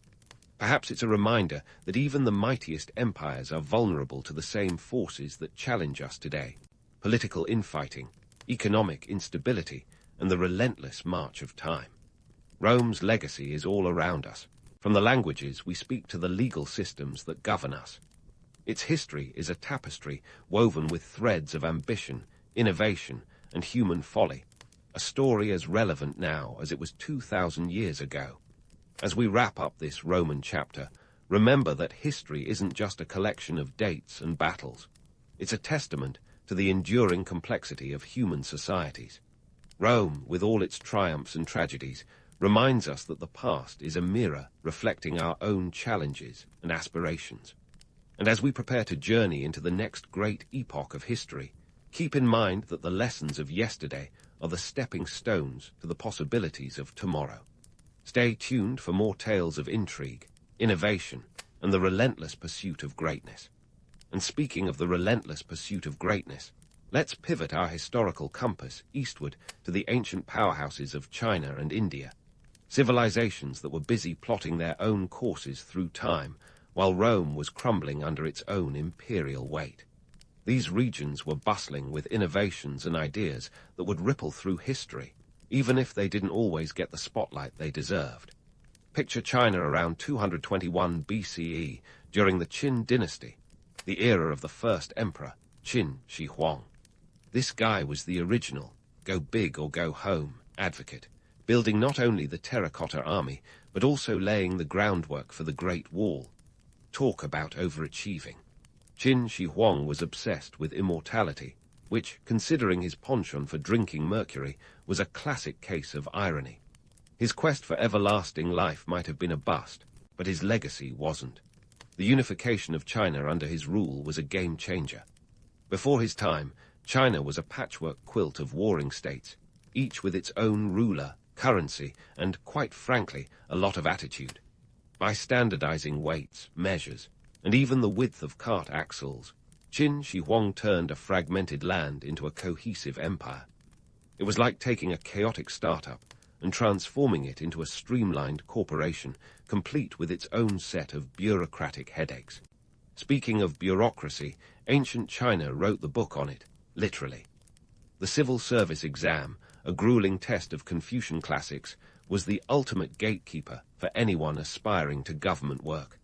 Imagine applying for a job today and being handed a stack of philosophy books to memorize. Not exactly your typical resume builder. This exam system, starting in the Han Dynasty around 206 BCE, created a meritocratic class of scholar bureaucrats who ran the empire with a combination of Confucian ethics and occasionally sheer stubbornness. It's a system that lasted over a millennium, proving that sometimes the pen really is mightier than the sword, or at least more persistent. Technologically, ancient China was the Silicon Valley of its day, churning out inventions that would change the world. The compass, invented during the Han Dynasty, revolutionized navigation, while the invention of paper around 105 CE by Kai Lun gave humanity a new way to record our collective wisdom and our collective nonsense. And let's not forget gunpowder, an explosive concoction cooked up by Tang Dynasty alchemists who were ironically searching for another elixir of life. Instead of immortality, they kick-started the development of fireworks and eventually firearms. Talk about unintended consequences. Now, let's hop over to ancient India, where the subcontinent was humming with its own symphony of innovation and philosophy. Around 320 BCE, the Maurya Empire under Chandragupta Maurya was making waves. This empire was a sprawling network of states, with Patliputra as its bustling capital, a city that could rival Rome or any other ancient metropolis in size and splendor. The Mauryan administration was like a well-oiled machine, with a sophisticated system of governance that included an early form of espionage. Think James Bond with a toga. Ashoka, Chandragupta's grandson, is perhaps the most famous Mauryan ruler, known for his conversion to Buddhism after witnessing the horrors of war. He went from warrior king to Dharma-spreading emperor, issuing edicts carved on rock pillars across the empire. These edicts promoted ethical governance, religious tolerance, and moral conduct, an ancient PR campaign that would make any modern spin doctor envious. Ashoka's reign marked a golden age of Indian civilization, blending cultural and economic prosperity with spiritual introspection. And speaking of introspection, let's dive into the rich philosophical traditions that emerged from this vibrant land. Ancient India was a hotbed of intellectual activity, birthing Hinduism, Buddhism, and Jainism, spiritual paths that continue to shape billions of lives today. The Upanishads, composed between 800 and 500 BCE, explored profound concepts like karma and moksha, while the teachings of Siddhartha Gautama, the Buddha, offered a path to enlightenment that eschewed the material for the spiritual. It was as if the philosophers of the time were the original life coaches, guiding people to find balance in a world that seemed perpetually out of whack. Mathematically, India was light years ahead. The concept of zero, developed in the Gupta period, transformed mathematics and paved the way for everything from algebra to algorithms. Without zero, our modern tech-dependent world would be, well, a whole lot of nothing. And let's not forget the decimal system, which was another Indian gift to humanity. Imagine trying to calculate anything with Roman numerals. It's a wonder they managed to build aqueducts at all.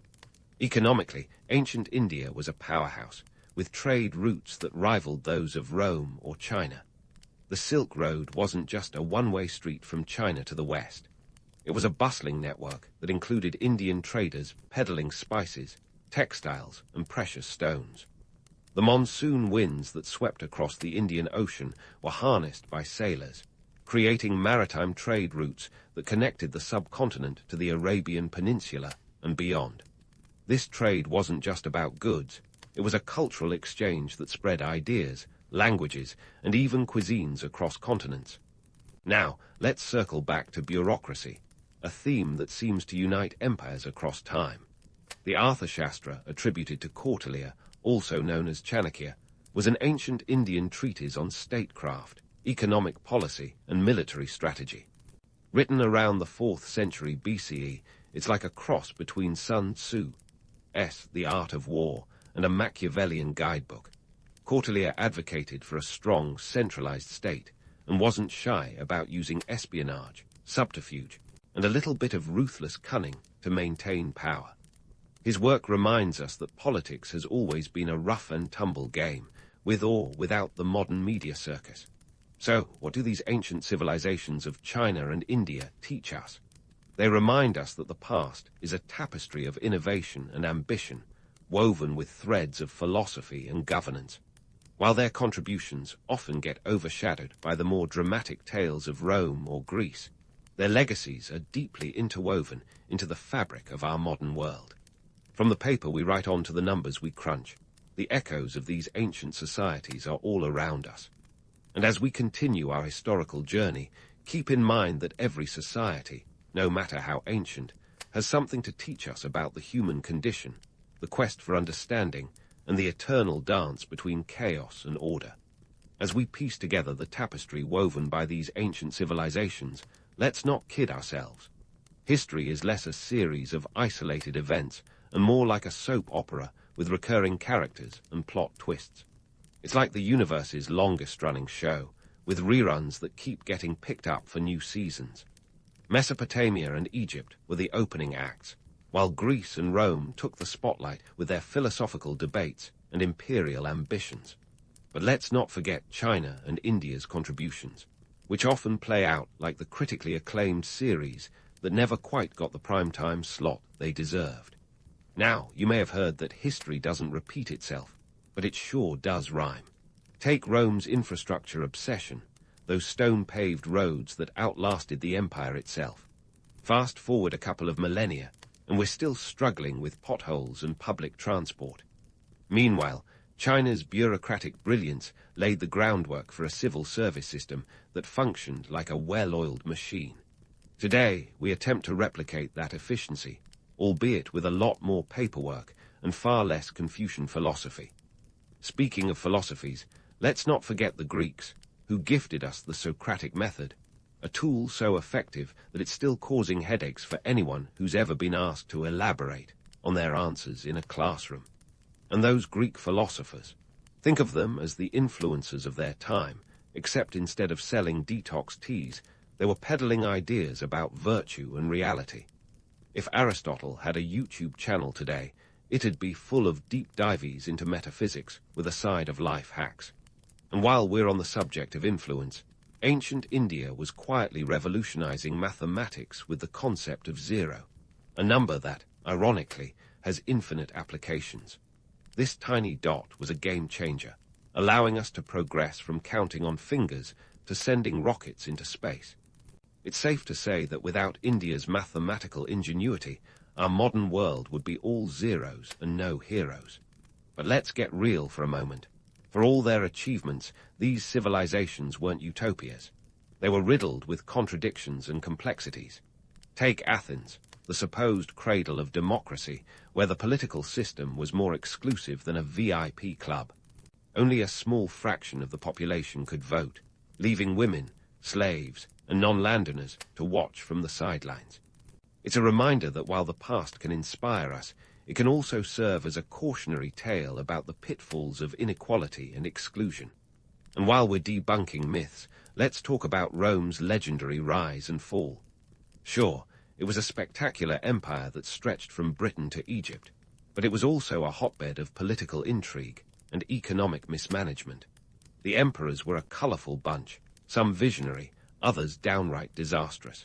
Nero's infamous antics, like performing on stage while Rome burned, might seem extreme until you consider some of today's more eccentric leaders.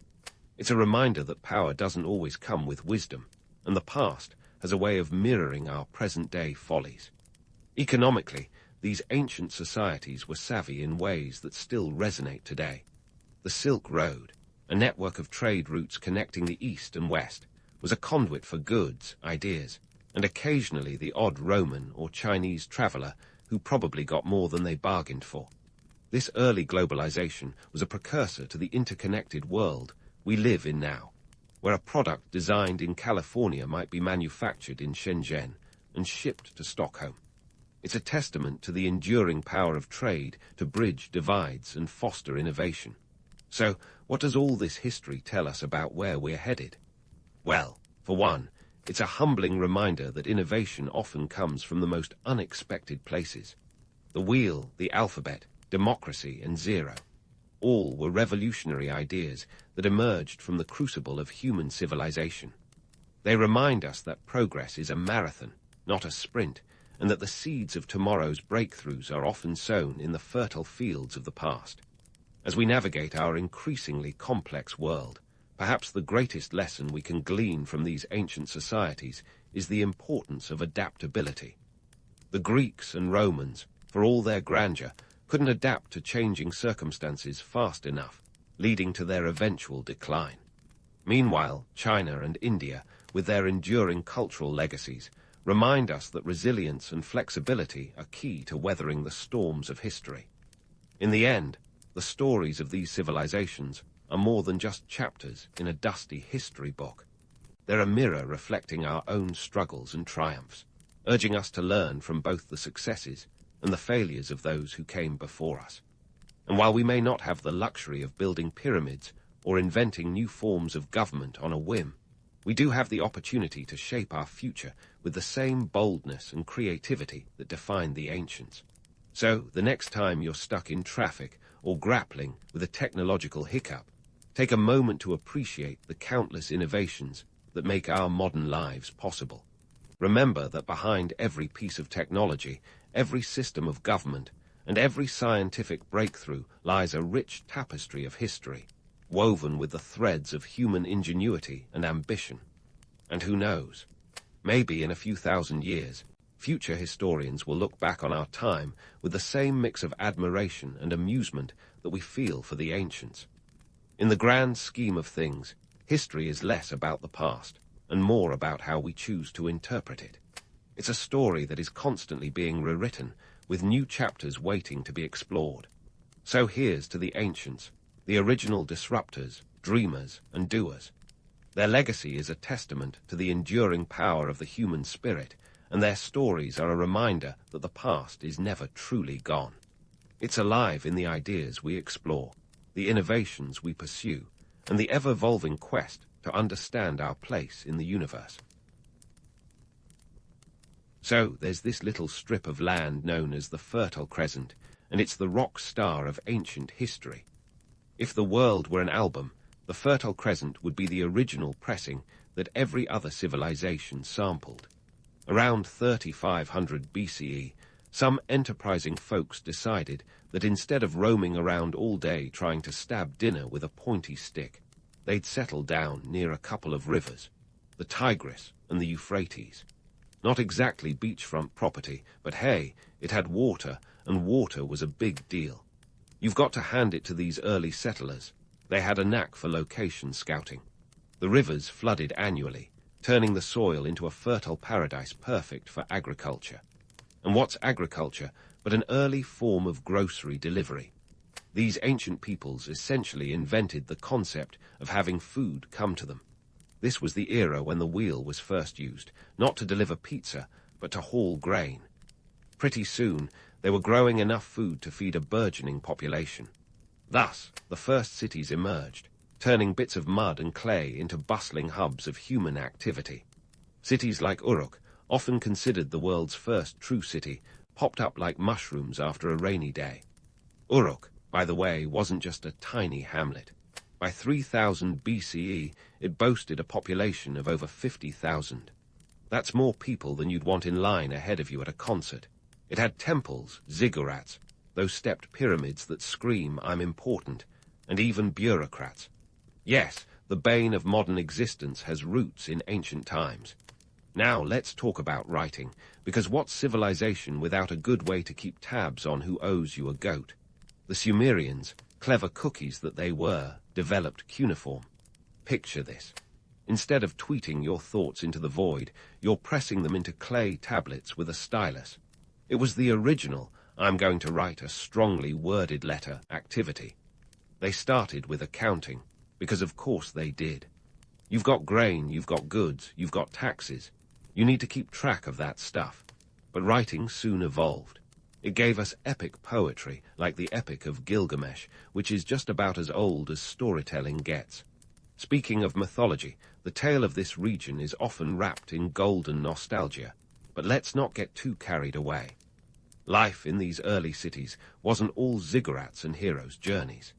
It was a daily grind, literally, as people spent hours milling grain by hand. Disease spread quickly in tightly packed city quarters, and sanitation was, well, let's just say nobody was passing around the Purell. Politically, power was beginning to consolidate. Kings and priests were the big dogs, wielding control over not just spiritual matters, but economic ones too. Imagine a divine mandate that also taxes your barley. These rulers were often seen as intermediaries between the gods and the people, which sounds great until the gods get angry, and you're the one who has to do something about it. In a world where distance was measured by how far a donkey could trudge before needing a break, the Fertile Crescent was a hub of innovation. The wheel, the plough, the sailboat, all these were dreamt up in this region.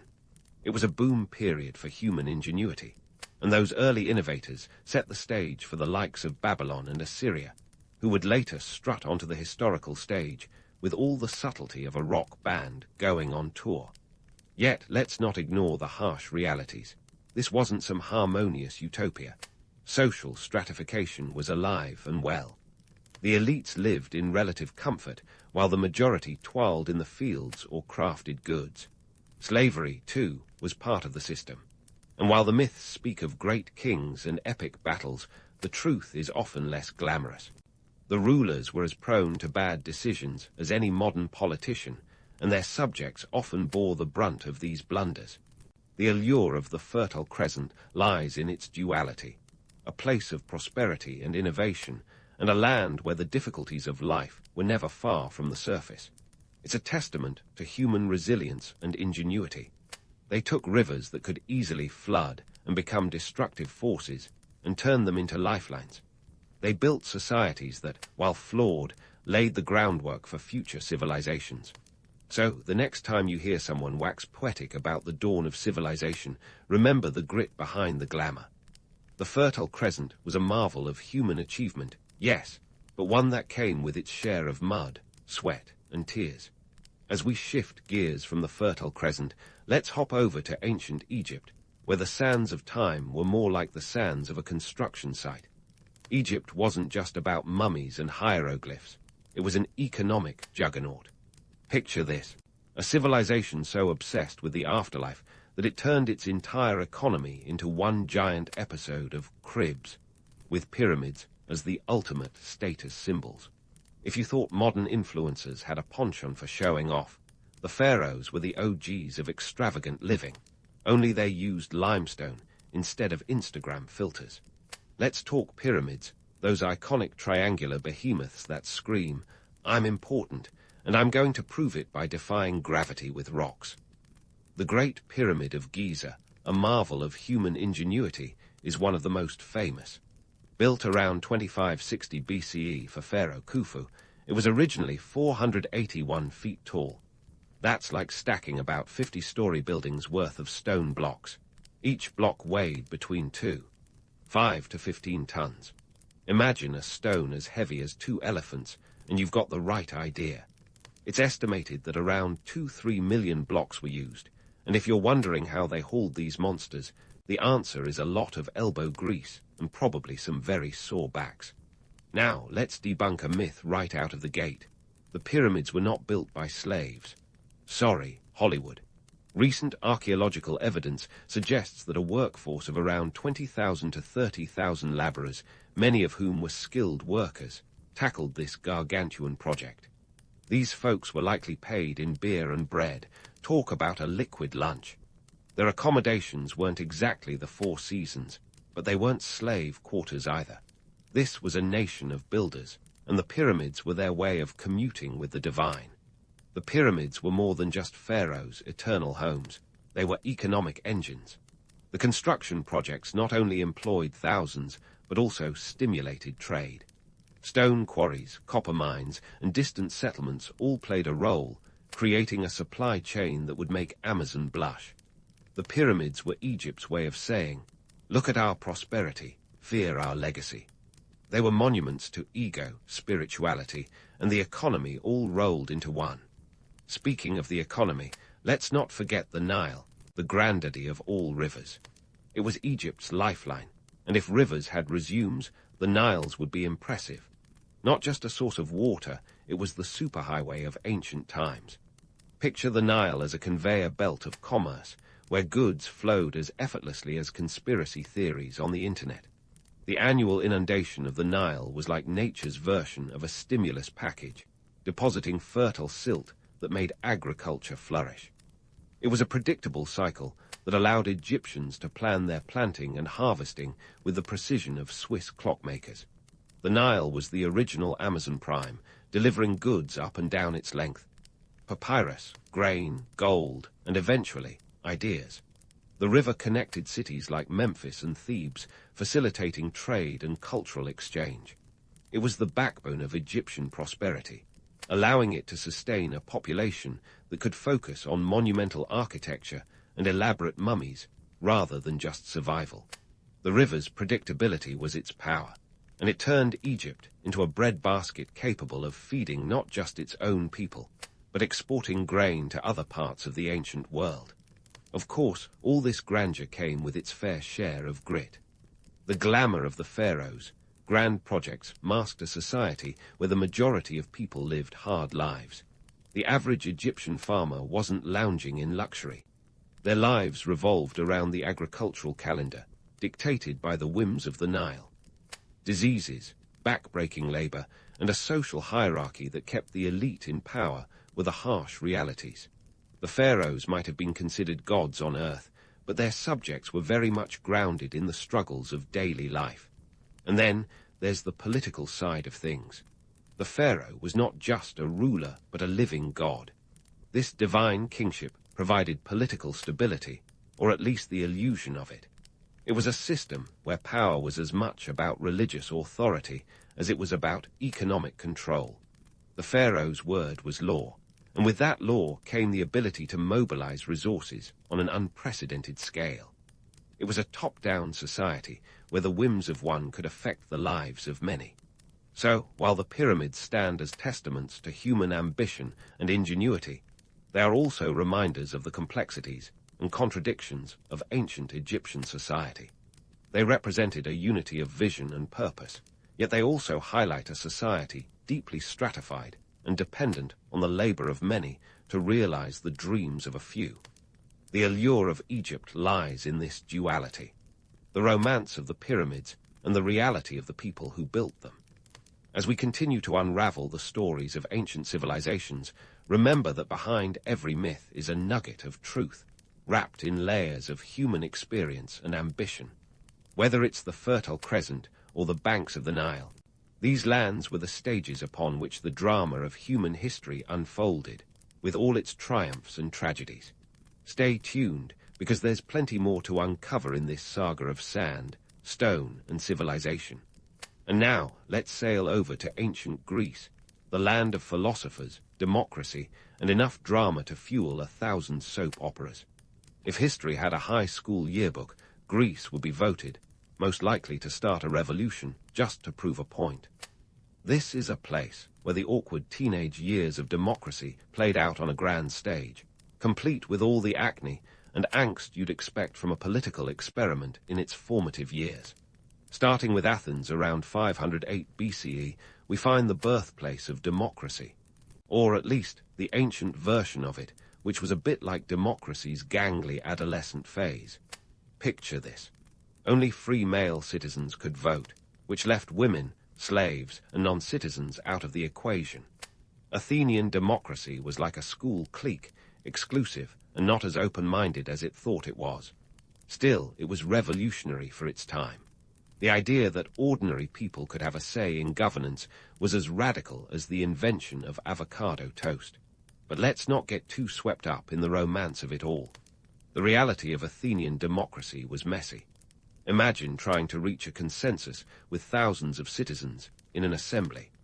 It was less like a well-oiled machine and more like a chaotic town hall meeting where everyone thinks they have the best solution to the parking problem. Decision-making was often slow, and with so many voices, the risk of populism and poor judgment loomed large. Enter the Peloponnesian War, a cautionary tale of what happens when egos write checks that armies can't cash. This conflict, which raged from 431 to 404 BCE, was essentially Athens versus Sparta, with Greece caught in the crossfire. Athens was the cultural and intellectual hub, boasting a navy that ruled the waves. Sparta, on the other hand, was like the tough kid on the block, known for its military prowess and minimalist lifestyle. These two powerhouses butted heads like prize-fighters, each determined to prove their supremacy. Athens, with its penchant for grandiose schemes, embarked on an ambitious strategy that included naval blockades and a disastrous expedition to Sicily. Spoiler alert, it did not end well. The Sicilian expedition was the ancient equivalent of a road trip gone awry, resulting in a massive loss of men and ships. Imagine packing for a weekend getaway and ending up stranded in a hostile territory, only the stakes are much higher than just missing a few Instagram posts. Athens' overconfidence led to its downfall, as hubris often does. Meanwhile, Sparta, with its land-based military might, slowly choked Athens' empire, cutting off trade routes and support. The war dragged on, draining resources and morale. It was a classic case of overblown egos making questionable decisions, a tale as old as time. In the end, it was Sparta's alliance with Persia that tipped the scales, leading to Athens' surrender in 404 BCE. The war left Greece weakened and ripe for the picking by future conquerors. But let's not forget the philosophical debates that kept ancient Greek dinner parties interesting. Greece was the birthplace of philosophy, where thinkers like Socrates, Plato, and Aristotle pondered life's big questions. Socrates, with his relentless questioning, was like the friend who always asks, "But why?" He challenged conventional wisdom and encouraged critical thinking, a revolutionary idea that ultimately led to his trial and execution. His legacy lived on through his student Plato, who grappled with the nature of reality and the ideal state in his works. Plato's student, Aristotle, took a more scientific approach, laying the groundwork for countless fields of study. If Socrates was the gadfly, then Plato was the dreamer, and Aristotle was the pragmatist. Together, they formed a philosophical trifecta that shaped Western thought. Their debates were legendary, tackling everything from ethics to metaphysics. Yet, for all their intellectual pursuits, these philosophers were also products of their time, grappling with the same societal challenges as their contemporaries. Greek philosophy was not just an abstract exercise. It was deeply intertwined with the political and social fabric of the time. It offered a lens through which to view the world, challenging assumptions and encouraging innovation. It was a testament to human curiosity and the relentless pursuit of understanding, qualities that define us to this day. As we explore the rise and fall of ancient Greece, remember that behind every tale of glory and defeat is a complex web of human ambition, error, and resilience. Greece was a land of contradictions, a beacon of democracy and philosophy, yet plagued by war and division. It was a place where ideas flourished, but so did the harsh realities of power struggles and societal flaws. Greece's legacy is a reminder that the path to progress is never straightforward, but it is always worth the journey. Stay tuned as we continue to unravel the stories of ancient civilizations, exploring their triumphs and tribulations with a fresh perspective. There's plenty more to discover in this saga of power, philosophy, and the enduring human spirit. And speaking of journeys, buckle up, because we're diving headfirst into the grand spectacle that is the Roman Empire. If Greece was the cradle of Western civilization, then Rome was its boisterous teenage phase, complete with all the drama, ambition, and reckless expansion you'd expect from an empire that spanned 3 continents. Rome's rise wasn't just meteoric. It was like a fireworks show on steroids, captivating and blinding in equal measure. Let's kick things off with Julius Caesar, the man, the myth, the cautionary tale. Before he was the centerpiece of Shakespearean tragedy, Caesar was a politician with ambition sharper than a Roman gladius. Born in 100 BCE, he climbed the political ladder with a mix of charisma, military genius, and a knack for making powerful friends, and just as many enemies. Imagine a political career as a tightrope walk over a pit of hungry lions. Caesar didn't just walk it, he danced. His conquest of Gaul, roughly modern-day France, wasn't just about expanding Rome's borders. It was an economic boon. By 50 BCE, his campaigns had added vast resources and manpower to Rome's coffers. But here's the kicker. Caesar's ambition put him at odds with the Senate. Crossing the Rubicon in 49 BCE wasn't just a geographic move. It was an act of defiance that screamed, "I'm not playing by your rules anymore." This decision led to a civil war, ending with Caesar as dictator for life, a title with a notoriously short lifespan. Fast forward to the Ides of March, 44 BCE, where Caesar's story takes a sharp, bloody turn. His assassination wasn't just a dramatic end. It was a pivotal moment that exposed the fragile underbelly of Roman politics. The infamous et tu, Brute moment, whether or not Caesar actually uttered those words, is emblematic of betrayal and the high stakes of Roman power games. It's a reminder that in Rome, the line between friend and foe was as blurry as a politician's promises. Now, while Caesar's demise is a tale fit for a soap opera, Let's not forget the economic and social strains lurking beneath Rome's grandeur. Running an empire the size of a small continent was no small feat. The costs of maintaining legions, infrastructure, and the lavish lifestyles of Rome's elite were astronomical. The empire's economy was like a house of cards, built on conquest and sustained by a complex network of trade routes stretching from Britain to Egypt. Take gladiator games, for instance, a bloody form of entertainment that has been romanticized to no end. These events were more than just public spectacles. They were political tools, a way for emperors to curry favor with the masses. But let's talk numbers. The Colosseum, completed in 80 CE, could hold up to 50,000 bloodthirsty spectators. It was a marvel of engineering, but maintaining such a grand venue and its deadly shows came at a hefty price. Gladiators weren't just fighting for survival. They were performing in a deadly dance that kept the Roman populace distracted and entertained. And what about those iconic aqueducts? They're often portrayed as symbols of Roman ingenuity, and they were. By the 1st century CE, Rome boasted 11 aqueducts, channeling over 300 million gallons of water daily into the city. But here's the catch. Building and maintaining these massive structures required vast amounts of resources and labor. They were as much a testament to Rome's engineering prowess as they were to its insatiable demand for resources. Behind these grand projects was a society deeply stratified, where the patrician elite lived in opulence, while the plebeians and slaves bore the brunt of the empire's economic burdens. The wealth gap in Rome would make even the most hardened modern-day economist wince.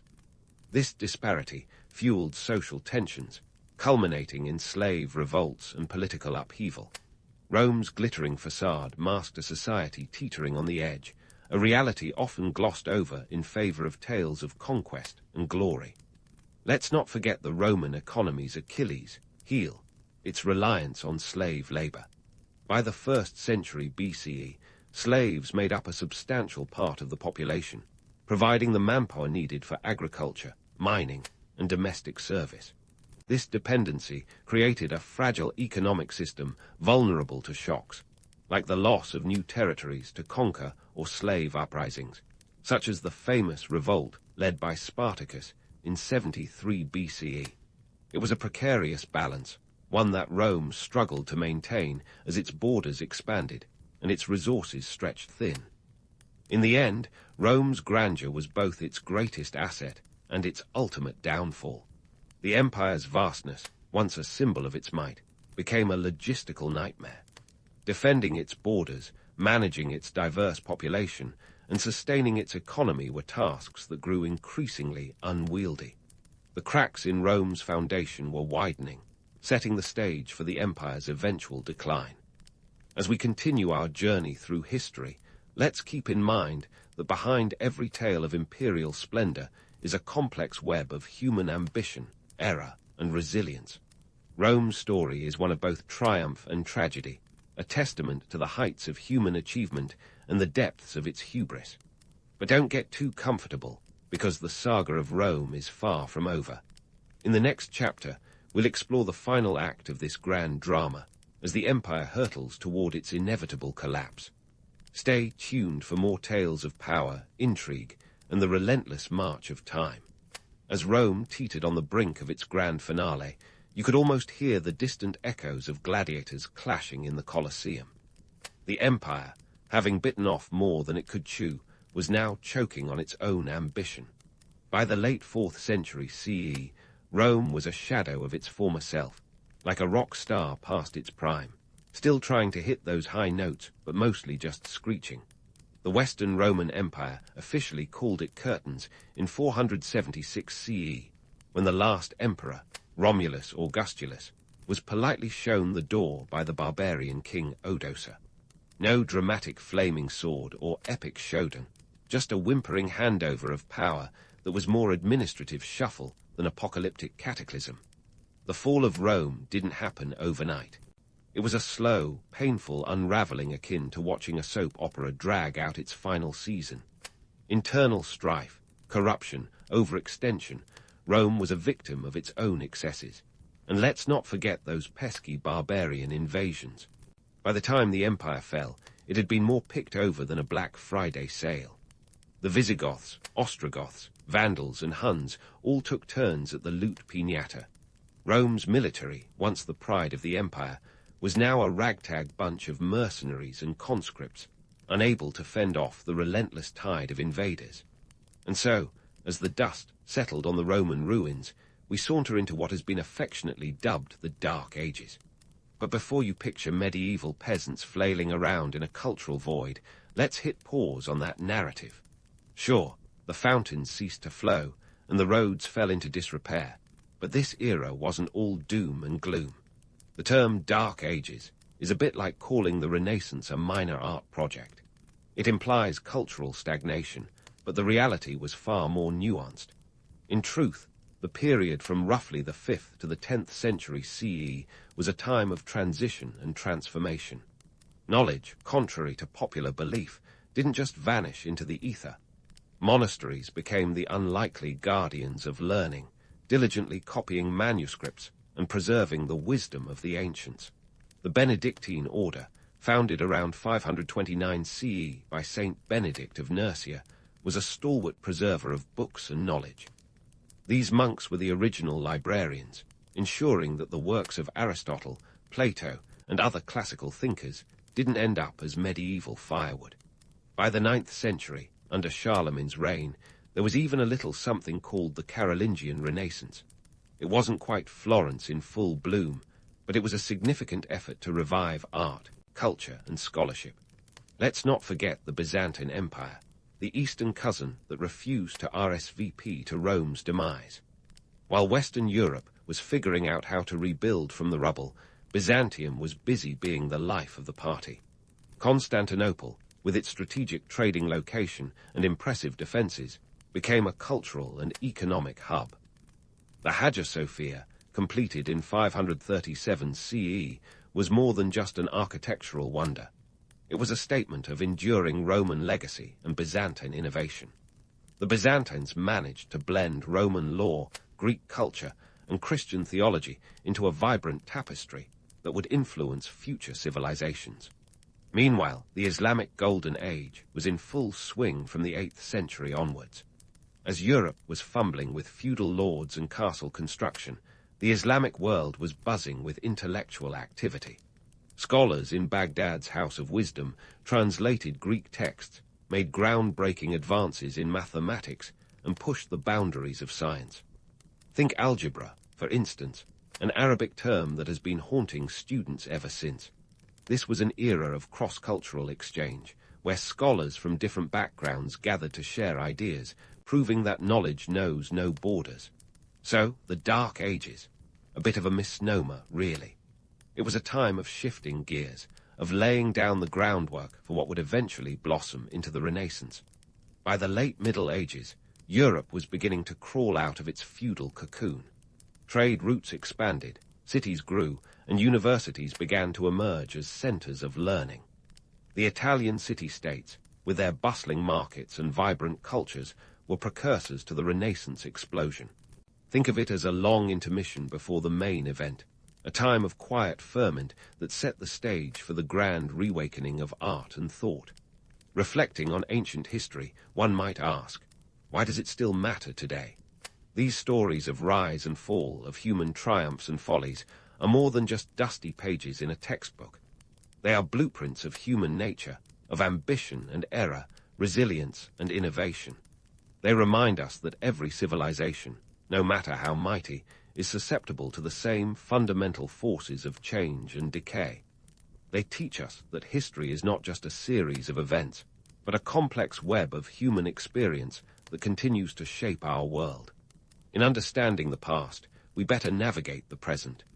The lessons of ancient Rome, Greece, and their contemporaries remain relevant, offering cautionary tales and inspiring narratives. As we grapple with modern challenges, from political upheaval to technological advancement, the echoes of ancient history remind us that we are part of a long continuum. The past is not a foreign country. It is the foundation upon which we build our future. So, as you drift off to sleep, Let the knowledge of these bygone eras cradle your thoughts, because in the grand tapestry of time, ancient history is the thread that connects us all. In the grand tapestry of history, ancient civilizations are often reduced to snapshots of pyramids in the desert and Romans lounging around in togas, sipping on wine. But let's get real for a moment. These iconic images only scratch the surface, much like a tourist who visits New York and thinks they've done America. Ancient civilizations were buzzing with innovation, complexity, and believe it or not, bureaucracy that would make your local DMV look like a paragon of efficiency. Take Mesopotamia, for instance. This cradle of civilization wasn't just about the ziggurats and hanging gardens you might remember from history class. These folks were the original innovators, setting the stage for modern society. Around 3500 BCE, they gave the world cuneiform, the first known form of writing. Imagine trying to send a text message with a stylus on a clay tablet. Yeah, no emojis there, but it was revolutionary. Writing wasn't just a hobby for the Mesopotamians. It was a tool of power. It allowed them to record everything from epic tales to, you guessed it, taxes. Ah, taxes. The ancient Sumerians might not have had April 15th circled on their calendars, but they certainly understood the importance of taxation. The Code of Ur-Nammu, dating back to 2100-2050 BCE, includes tax laws that make our current system look positively friendly. These guys taxed everything, from crops to livestock, and yes, even beer. Back then, grain was currency, and you can bet it was as central to their economy as the dollar is today. It's no wonder they kept such meticulous records. Can you imagine trying to explain to a Sumerian that we have entire careers built around avoiding taxes? Sliding over to Egypt, the land of sand, sun, and some serious misconceptions. When people think of ancient Egypt, they often picture pharaohs whipping their slaves to build colossal pyramids. The truth, not quite as dramatic. Those pyramids were indeed a massive undertaking, but the majority of Egyptians were more likely to be found farming, trading, or working on public projects that didn't involve back-breaking labor under a tyrant's whip.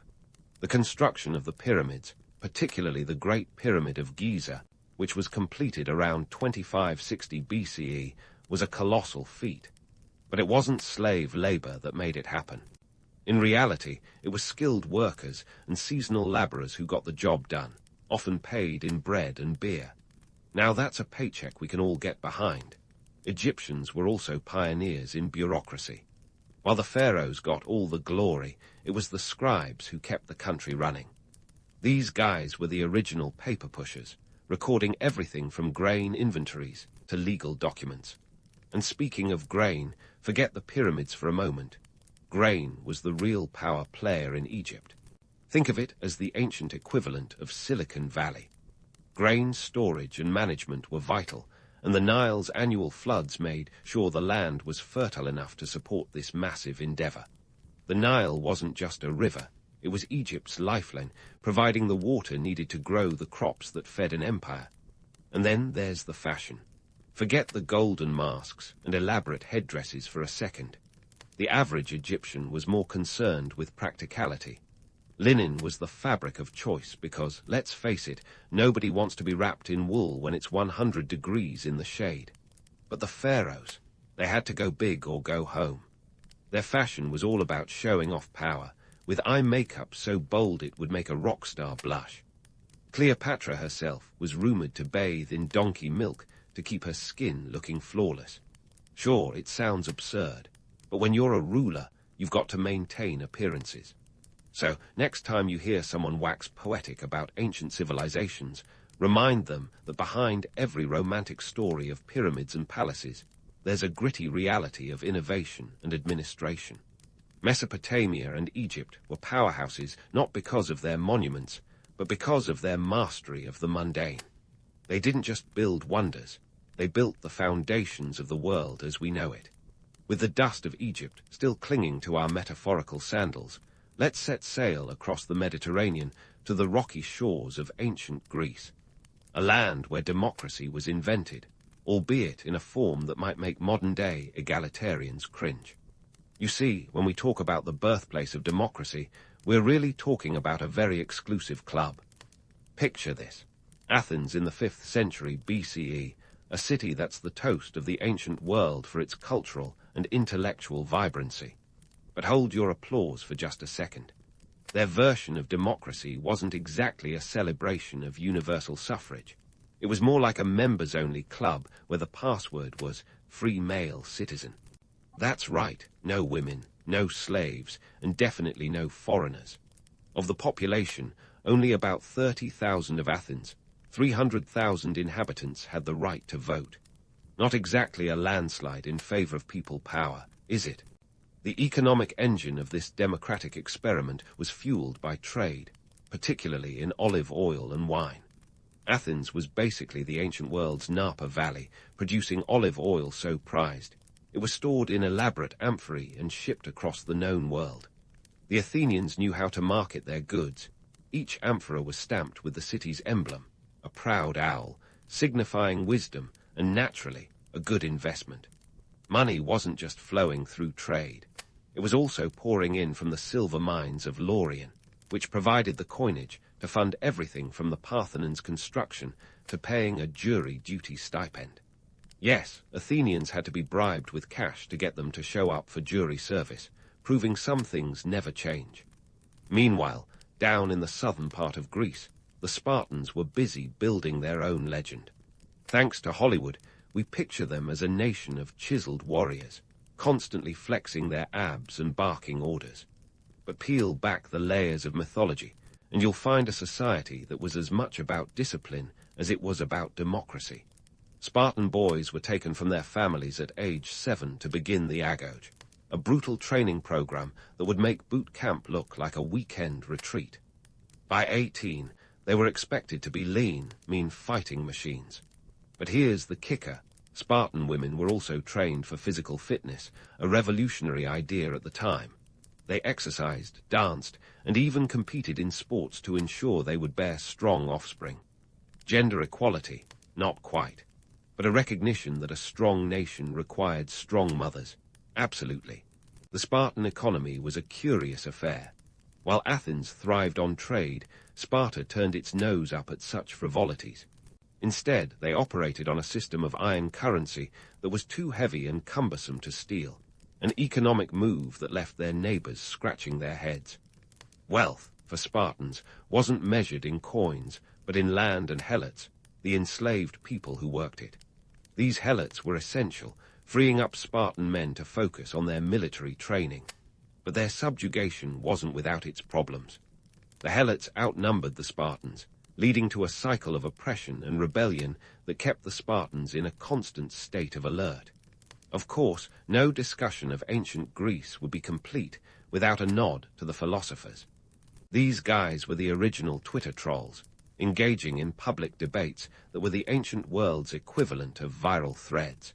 Socrates, for instance, roamed the streets of Athens, questioning everything from the gods to the government. His method of dialogue was so annoying to the powers that be that they sentenced him to death for corrupting the youth. Talk about taking a bad tweet storm to the next level. Plato, his student, carried on the tradition, founding the academy, where thinkers could gather to debate the big questions. Aristotle, another Athenian brainiac, took a more empirical approach, laying the groundwork for scientific inquiry. His thoughts on logic and ethics were so influential that they remained unchallenged for centuries. But let's not get carried away romanticizing these ancient brainiacs. While their debates laid the foundations for Western philosophy, they often did so with a healthy dose of ego. It wasn't just ideas they were promoting, it was their own intellect. Socrates might have been a martyr for truth, but he was also notoriously smug, a trait that didn't win him any popularity contests.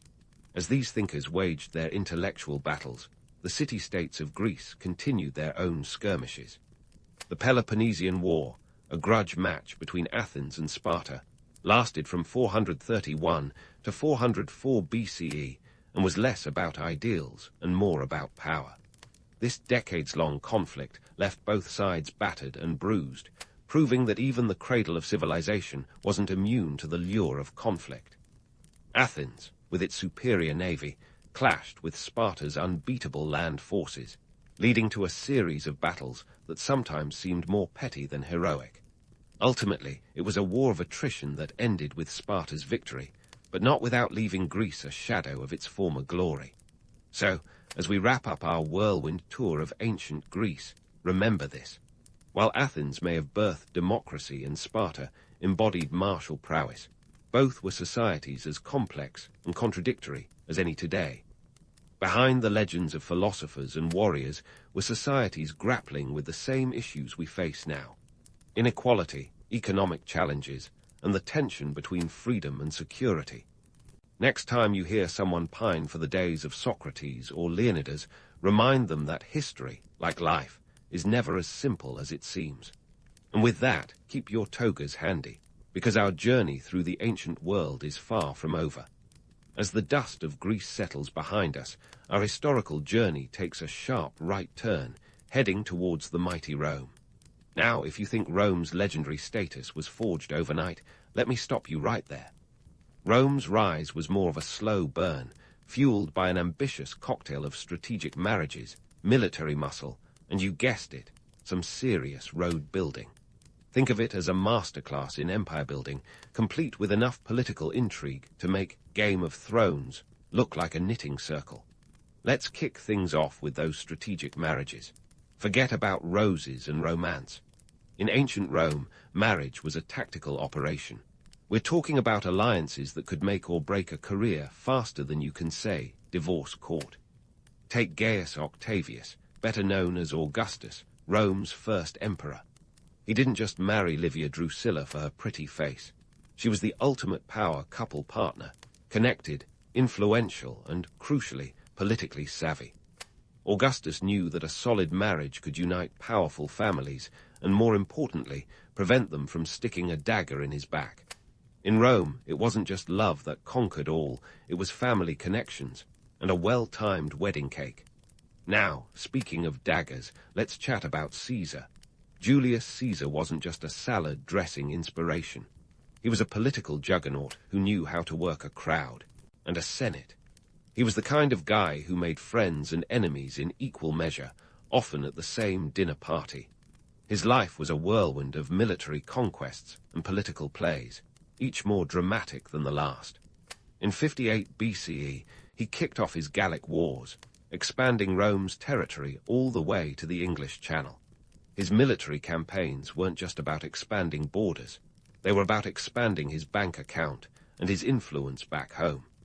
By the time he famously crossed the Rubicon in 49 BCE, Caesar wasn't just breaking the law. He was rewriting the rulebook. Of course, it all ended in a rather dramatic fashion on the Ides of March, 44 BCE, when Caesar learned the hard way that "et tu, Brute" isn't just a catchy phrase. It's a cautionary tale about trusting your friends. His assassination was the ultimate office backstab, executed by a group of senators who believed they were saving the Republic. Instead, they set the stage for the rise of the Roman Empire. Talk about an unintended consequence. While Rome's political scene was a hotbed of intrigue, its infrastructure was a marvel of ancient engineering. Roman roads were the original superhighways, stretching over 250,000 miles at the empire's height. These weren't just dirt paths. They were meticulously crafted with layers of stone and gravel, designed to withstand the march of legions and the passage of time. The saying, "all roads lead to Rome," wasn't just a metaphor. It was a logistical reality. These roads facilitated trade, military movement, and communication across the vast empire, helping to knit together a realm that stretched from Britain to Egypt. The cost, astronomical, but Rome wasn't counting pennies when it came to empire building. This investment in infrastructure was about more than just convenience. It was the backbone of their economic and military might. And let's not forget the Roman army, the empire's not-so-secret weapon. This wasn't just a ragtag bunch of soldiers. It was a meticulously organized fighting machine. At its core were the legions, each consisting of about 5,000 heavily armed citizens. Military service was a rite of passage, a path to citizenship for many, and a career that came with the promise of land and a pension. if you survived, that is. The Roman army didn't conquer half the known world by accident. It was a well-oiled machine powered by discipline, strategy, and a healthy dose of ambition. Rome's military success also came with a price. War wasn't cheap, and neither was maintaining control over a sprawling empire. By the time Augustus came to power in 27 BCE, the cost of the army and the constant need for expansion had put a strain on the state's coffers. To keep the empire running, Rome needed a steady flow of resources, and that's where their economy came into play. Trade routes crisscrossed the empire, bringing in goods from every corner of the known world. Silk from China, spices from India, and grain from Egypt filled Roman markets, keeping the economy humming. But this wasn't just a free-for-all. Rome's economy was a finely tuned machine, dependent on the stability provided by its military and the infrastructure that connected its many parts. Yet, for all its power and glory, Rome was not above the very human problems of inequality and social unrest. The gap between the rich and the poor was as wide as the Tiber, with the elite living in opulent villas, while the average Roman squeezed into cramped insulae, apartment buildings that were more fire hazard than home. Bread and circuses became the government's go-to strategy, a way to placate the masses with food handouts and games, ensuring that the population stayed entertained and, more importantly, compliant. It was a classic case of give them the show, and they won't notice the strings. But behind the grandeur of marble columns and chariot races, the empire was a complex organism, constantly evolving and adapting to internal and external pressures.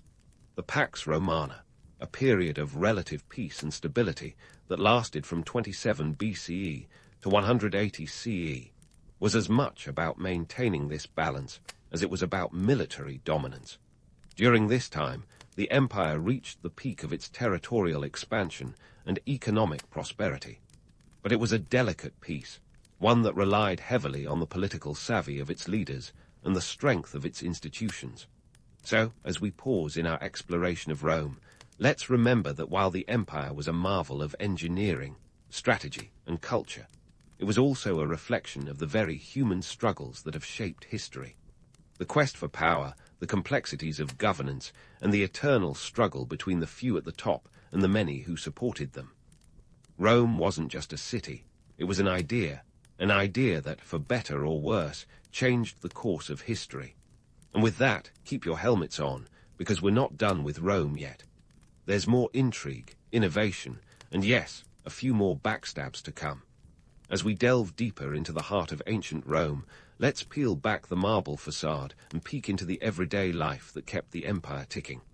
While history tends to spotlight emperors and gladiators, the day-to-day existence of the average Roman was a roller coaster of bread prices, public baths, and yes, broken pottery. Forget about the glamorous tales for a second. This is where the grit and grind of ancient civilization really shines. First up, let's talk about the ancient economy's bread and butter, literally. The price of bread versus beer in ancient markets wasn't just a trivial matter. It was a cornerstone of survival and social stability. In Rome, bread was the staple food, much like today's humble sandwich, but with a political twist. Grain was imported from all over the empire, especially Egypt, and subsidized by the state to keep the bread flowing and the populace placated. You see, a loaf of bread might set you back a few asses. No, that's not a typo. The as was a Roman coin. But it was a bargain compared to the cost of a pint of beer, which was more of a barbarian's choice than a Roman's delight. Back then, wine was the drink of choice for Romans. Beer, made from fermented barley, was considered a bit rustic for the sophisticated tastes of Rome's citizens. A cup of wine, on the other hand, could range from the cheap and cheerful stuff to vintages that cost as much as a labourer's monthly wage. So, while the plebs might have grumbled about the cost of a decent drink, they could at least count on bread being affordable, most of the time. The annona, Rome's grain dole, was a brilliant stroke of political genius. By keeping the masses fed, emperors like Augustus ensured that the streets of Rome stayed riot-free, at least when it came to food shortages. And speaking of shortages, let's chat about recycling, ancient style. Sure, we think of recycling as a modern invention, but the ancients were already on it, albeit for different reasons. Pottery shards, known as ostraka, were the post-it notes of their time. When your clay pot bit the dust, its pieces found new life as writing tablets. In Athens, citizens even used these shards to vote during ostracism, a process that could exile politicians who got a bit too big for their sandals. Imagine that. A broken pot could spell the end of a political career. Talk about poetic justice. But recycling wasn't just about politics. In Rome, repurposing materials was an economic necessity. Glass, metal, and stone were often recycled, not just for the sake of the environment, but because resources were precious. Every bit counted when you were building an empire. The concept of waste was as foreign to the Romans as a smartphone. If it could be reused, it was. This attitude wasn't about saving the planet, it was about saving cash. In a society where everything was taxed and penny-pinching was an art form, resourcefulness was a survival skill. Now, let's move on to the ancient world's version of Facebook and Twitter, the public baths.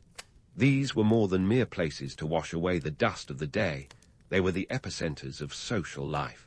Imagine a space where the latest gossip flowed as freely as the water. Roman baths were buzzing with conversation, business deals, and the occasional scandal. Entry was cheap, just a quadrans or two, pocket change even for the poorest citizens.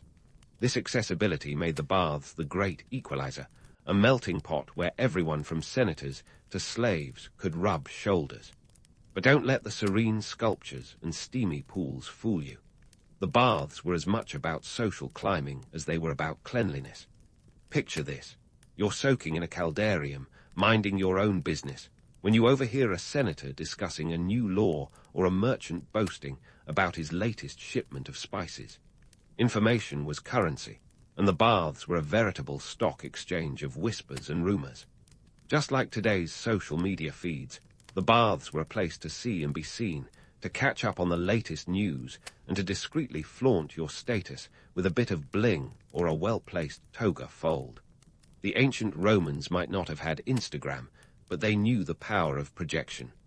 The thermopolium, the equivalent of a fast food joint, was another hotspot for social interaction. Here, the average Roman could grab a quick meal, typically some porridge or a stew, and catch up on the latest chatter. These places weren't just about the food. They were about community, much like the local coffee shop where everyone knows your name, or at least your order. So, as we wander through the bustling streets of Rome, imagine the cacophony of voices, the clatter of pottery, and the murmur of deals being struck. It's a world where the mundane and the monumental coexist, where the price of bread could topple an emperor, and a piece of broken pottery could change the course of history. Behind the grand narratives of emperors and conquests lies a tapestry of daily life that is as intricate as any mosaic. In the end, it's the everyday details that bring ancient civilizations to life, reminding us that, no matter the era, humanity's basic needs and desires have always driven the course of history. But don't pack up your curiosity just yet. There's more to uncover as we continue our journey through the ancient world. As we wrap up our stroll through the bustling avenues of ancient Rome, it's time to take a hard look at how the wheels started to come off the chariot. The Roman Empire, much like the civilizations before it, wasn't immune to the pitfalls of environmental changes, economic missteps, and political blunders. When these factors collided, they didn't just give Rome a flat tire, they led to its spectacular decline. Hold onto your togas, because we're diving into the murkier waters of history where the consequences of human folly play out on an epic scale. Let's kick things off with a real doozy: environmental changes. Mother Nature doesn't care about your marble columns or your legions. Around the mid-5th century CE, Rome found itself in the crosshairs of climate change, a concept that feels all too familiar today. The Little Ice Age, a period characterized by cooler temperatures, wasn't just an excuse for Romans to break out their winter woolies. These climatic shifts wreaked havoc on agriculture, Rome's lifeline. When the breadbasket of the empire started wilting like a salad left out in the sun, it didn't just mean empty tables, it meant empty coffers. Grain shortages led to increased prices and social unrest, as hungry mobs aren't known for their patience. Economic missteps only added fuel to the fire. By the time Rome was contending with environmental woes, its economy had already started to unravel like an old toga. Inflation was rampant, with the silver content in coinage dropping faster than a lead zeppelin. By the 3rd century CE, the once-proud denarius was more copper than silver, a metaphor for an empire whose shine had begun to dim. In 301 CE, Emperor Diocletian tried to stem the tide with the edict on maximum prices, an attempt to control inflation by capping prices on goods ranging from grain to gladiators. Spoiler alert, it didn't work. Instead, it led to black markets and even more economic chaos, proving that sometimes a quick fix is just a band-aid on a bullet wound. Political blunders. Oh, Rome had plenty. The empire's leadership was as stable as a game of Jenga on a rocking ship. The crisis of the 3rd century saw a rapid turnover of emperors, with 26 claimants to the throne in a mere 50 years. It was a parade of power grabs and assassinations, each ruler more paranoid than the last. If you thought modern politics was a circus, the Roman Empire was a three-ring spectacle with more backstabbing than an episode of House of Cards. The constant power struggles left little room for effective governance, and the empire's borders started to fray like a fraying old map. And then there's the barbarian invasions. The Huns, Visigoths, Vandals, and other tribes weren't just knocking on Rome's door, they were kicking it down. In 410 CE, Alaric and his Visigoths sacked Rome, a seismic event that sent shockwaves through the ancient world. It was less about the loot they carried off and more about the psychological blow to Roman prestige. Imagine the unthinkable happening to your city's most iconic landmark, and you'll get a sense of the impact. Rome had been the eternal city, the center of the known world. Suddenly, it was just another city that had been ransacked. But why does this matter today? Because these ancient missteps aren't just relics of the past. They're cautionary tales etched in the annals of history. The environmental challenges that plagued Rome ring alarm bells in our own era of climate change. Economic mismanagement and political instability are as much a threat now as they were back then. The Romans didn't collapse overnight. Their decline was the result of systemic issues that went unaddressed until it was too late. Sound familiar? So what's the takeaway from this historical roller coaster? It's that history doesn't just repeat. It sometimes hits copy-paste with a few tweaks. The Roman Empire, like Mesopotamia, Egypt, and Greece before it, was a marvel of human achievement, a testament to what we can accomplish when we work together. But it was also a reminder of our vulnerabilities, of how quickly things can unravel when we lose sight of the bigger picture. As we close the book on this ancient saga, let's remember that while the past is a foreign country, its lessons are all too relevant. Behind every glorious civilization lies a story of triumph and tragedy, of innovation and oversight. The Romans might have been masters of the ancient world, but they were also human, prone to the same mistakes and hubris that have shaped our own history. So, as you drift off to sleep with visions of togas and triumphal arches, ponder this. The fall of Rome is a story not just of an empire's end, but of humanity's perpetual dance with destiny, a dance that continues today.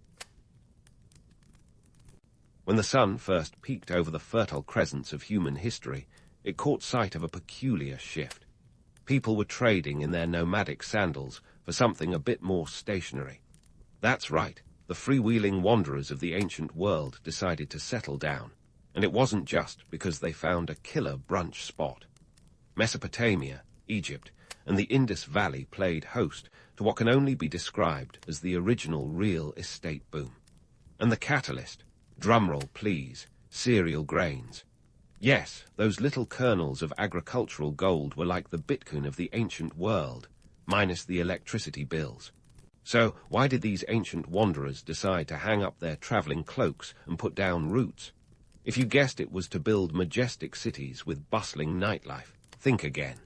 The truth is less glamorous. They wanted to eat, and they wanted to eat regularly. The fertile land along riverbanks offered just that. The Tigris and Euphrates of Mesopotamia, the Nile of Egypt, and the mighty Indus were like the VIP sections of ancient agriculture. We're talking all-you-can-eat buffets of wheat, barley, and a side of lentils. But don't let the romantic image of swaying wheat fields fool you. The real MVP of this whole settling down story is irrigation. Picture a bunch of ancient engineers in their loincloths, furrowing their brows over the intricate designs of canals and ditches. Without irrigation, those fertile fields would be as useful as an umbrella in a drought. Mesopotamians were the pioneers, turning the land between the rivers into a breadbasket. Ancient records, like the Code of Hammurabi, even laid down laws for water management. Talk about being ahead of their time. These guys were the original water conservationists. Let's crunch some numbers. By around 3000 BCE, the population in these river valleys had swelled as agriculture took off. In Mesopotamia, cities like Uruk boasted populations of around 50,000. This wasn't just a blip on the radar. It was a full-blown urban explosion.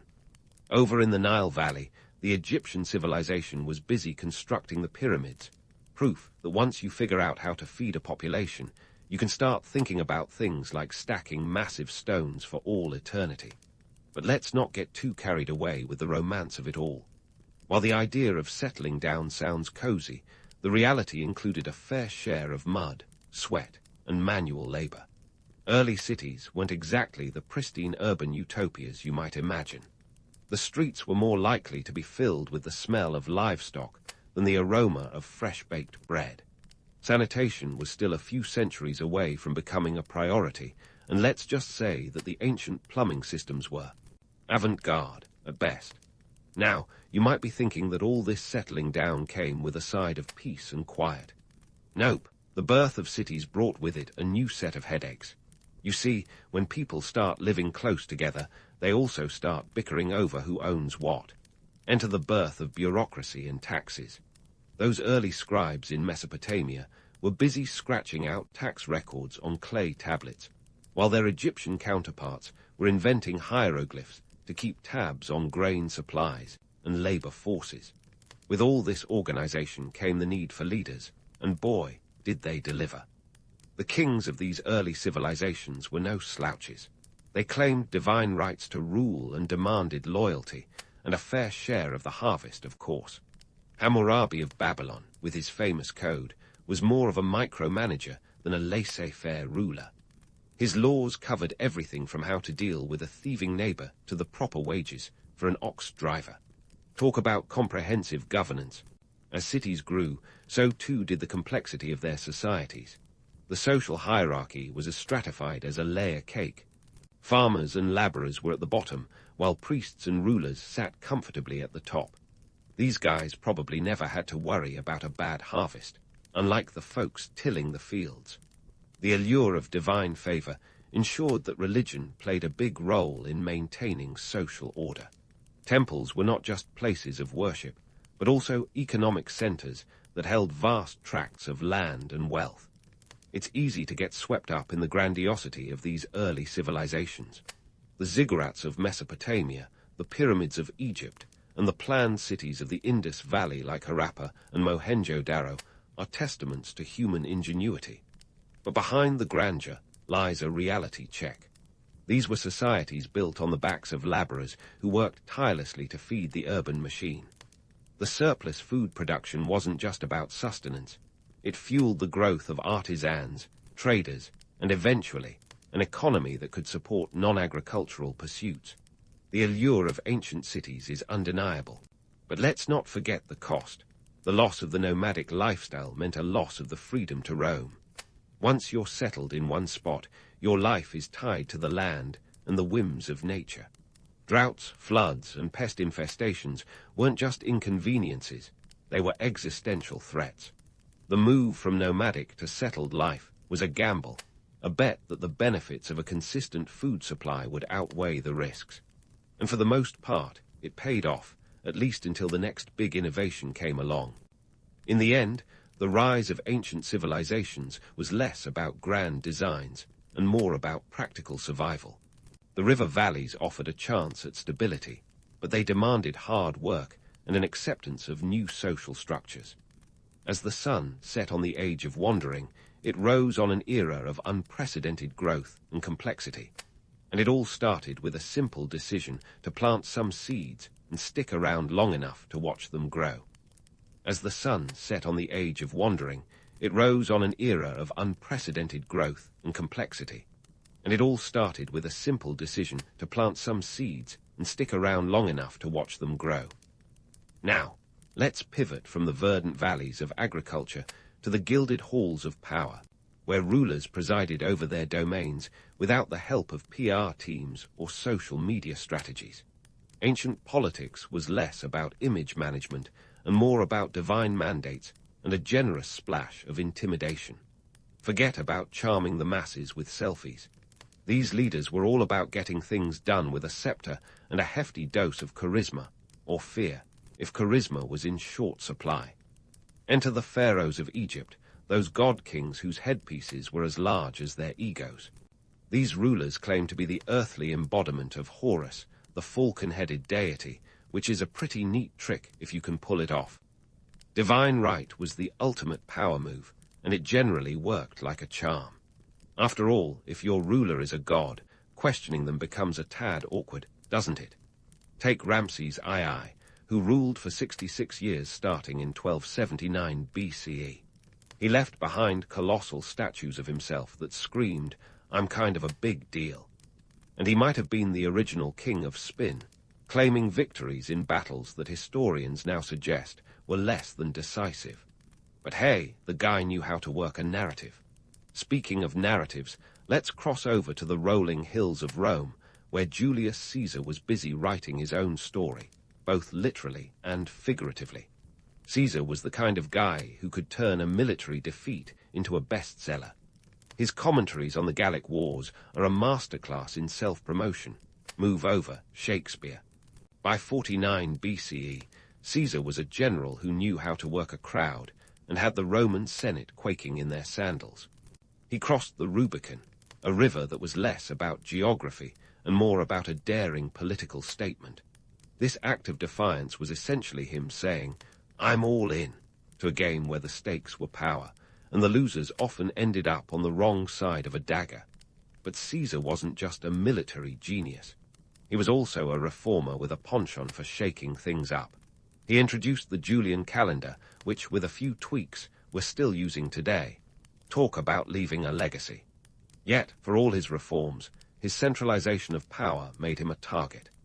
The Ides of March in 44 BCE is a day that lives in infamy, and not just because it's the date your taxes are due in the United States. It was the day Caesar learned that being popular with the people didn't always translate to job security in the Senate. Meanwhile, Cleopatra VII, the last active ruler of the Ptolemaic Kingdom of Egypt, was mastering the art of power in a different way. Cleopatra was the original queen of diplomacy, fluent in multiple languages and well-versed in the politics of charm. With Rome looming over Egypt like an overprotective older sibling, Cleopatra knew she needed allies. Enter Julius Caesar and later Mark Antony.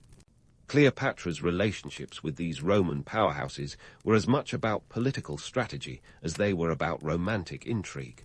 With Caesar, she solidified her grip on the throne. With Antony, she sought to expand her influence even further. Cleopatra's story is a classic mix of glamour and grit. She's often portrayed as a seductress, but let's not forget she was also a shrewd ruler who knew how to navigate the treacherous waters of politics with the subtlety of a Nile crocodile. When Rome and Egypt finally clashed, it wasn't just two empires meeting on the battlefield. It was the culmination of a power struggle that had been simmering beneath the surface for years.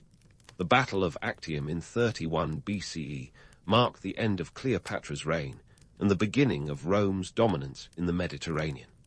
And if you're wondering whether her dramatic end was a case of death by asp or a poetic embellishment, the jury's still out.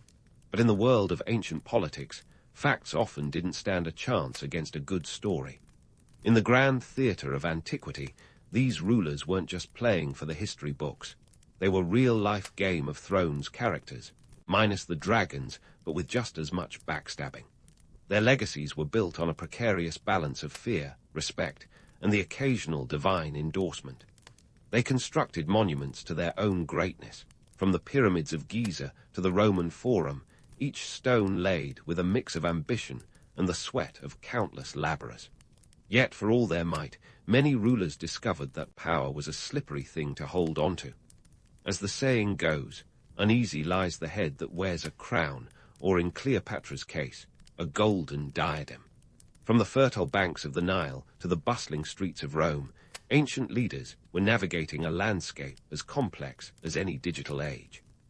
Their stories remind us that while the tools of power may evolve, the human heart's ambition remains timeless. As we continue to unravel the threads of history, remember that the past is a tapestry woven with both triumph and tragedy, a testament to our enduring quest for legacy.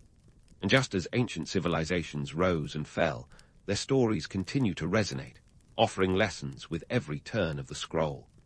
As the sun set on the age of wandering, it rose on an era of unprecedented growth and complexity.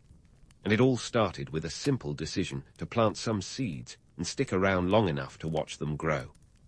Now, let's pivot from the verdant valleys of agriculture to the gilded halls of power, where rulers presided over their domains without the help of PR teams or social media strategies. Ancient politics was less about image management and more about divine mandates and a generous splash of intimidation. Forget about charming the masses with selfies. These leaders were all about getting things done with a scepter and a hefty dose of charisma, or fear, if charisma was in short supply. Enter the pharaohs of Egypt, those god-kings whose headpieces were as large as their egos. These rulers claimed to be the earthly embodiment of Horus, the falcon-headed deity, which is a pretty neat trick if you can pull it off. Divine right was the ultimate power move, and it generally worked like a charm. After all, if your ruler is a god, questioning them becomes a tad awkward, doesn't it? Take Ramses II, who ruled for 66 years starting in 1279 BCE. He left behind colossal statues of himself that screamed, "I'm kind of a big deal." And he might have been the original king of spin, claiming victories in battles that historians now suggest were less than decisive. But hey, the guy knew how to work a narrative. Speaking of narratives, let's cross over to the rolling hills of Rome, where Julius Caesar was busy writing his own story, both literally and figuratively. Caesar was the kind of guy who could turn a military defeat into a bestseller. His commentaries on the Gallic Wars are a masterclass in self-promotion. Move over, Shakespeare. By 49 BCE, Caesar was a general who knew how to work a crowd and had the Roman Senate quaking in their sandals. He crossed the Rubicon, a river that was less about geography and more about a daring political statement. This act of defiance was essentially him saying, "I'm all in," to a game where the stakes were power, and the losers often ended up on the wrong side of a dagger. But Caesar wasn't just a military genius. He was also a reformer with a penchant for shaking things up. He introduced the Julian calendar, which, with a few tweaks, we're still using today. Talk about leaving a legacy. Yet, for all his reforms, his centralization of power made him a target. The Ides of March in 44 BCE is a day that lives in infamy, and not just because it's the date your taxes are due in the United States. It was the day Caesar learned that being popular with the people didn't always translate to job security in the Senate. Meanwhile, Cleopatra VII, the last active ruler of the Ptolemaic Kingdom of Egypt, was mastering the art of power in a different way. Cleopatra was the original queen of diplomacy, fluent in multiple languages and well-versed in the politics of charm. With Rome looming over Egypt like an overprotective older sibling, Cleopatra knew she needed allies.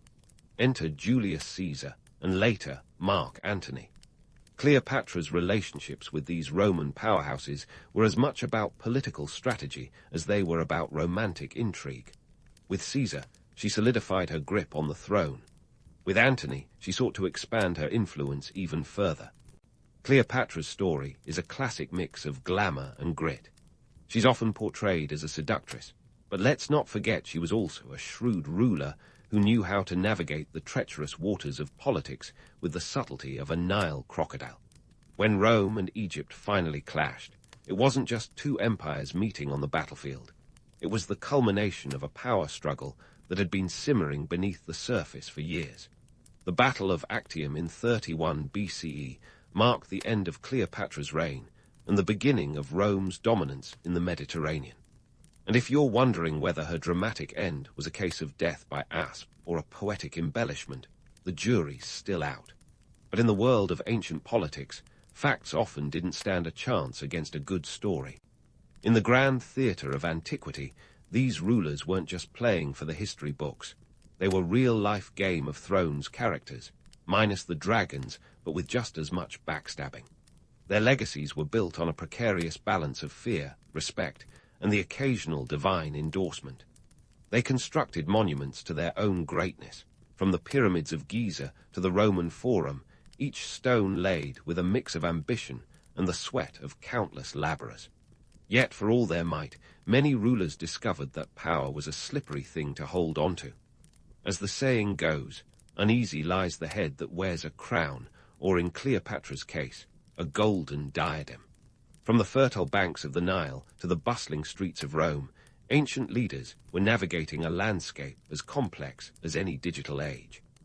Their stories remind us that while the tools of power may evolve, the human heart's ambition remains timeless.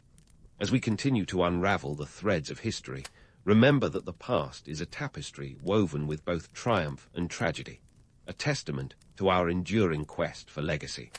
And just as ancient civilizations rose and fell, their stories continue to resonate, offering lessons with every turn of the scroll.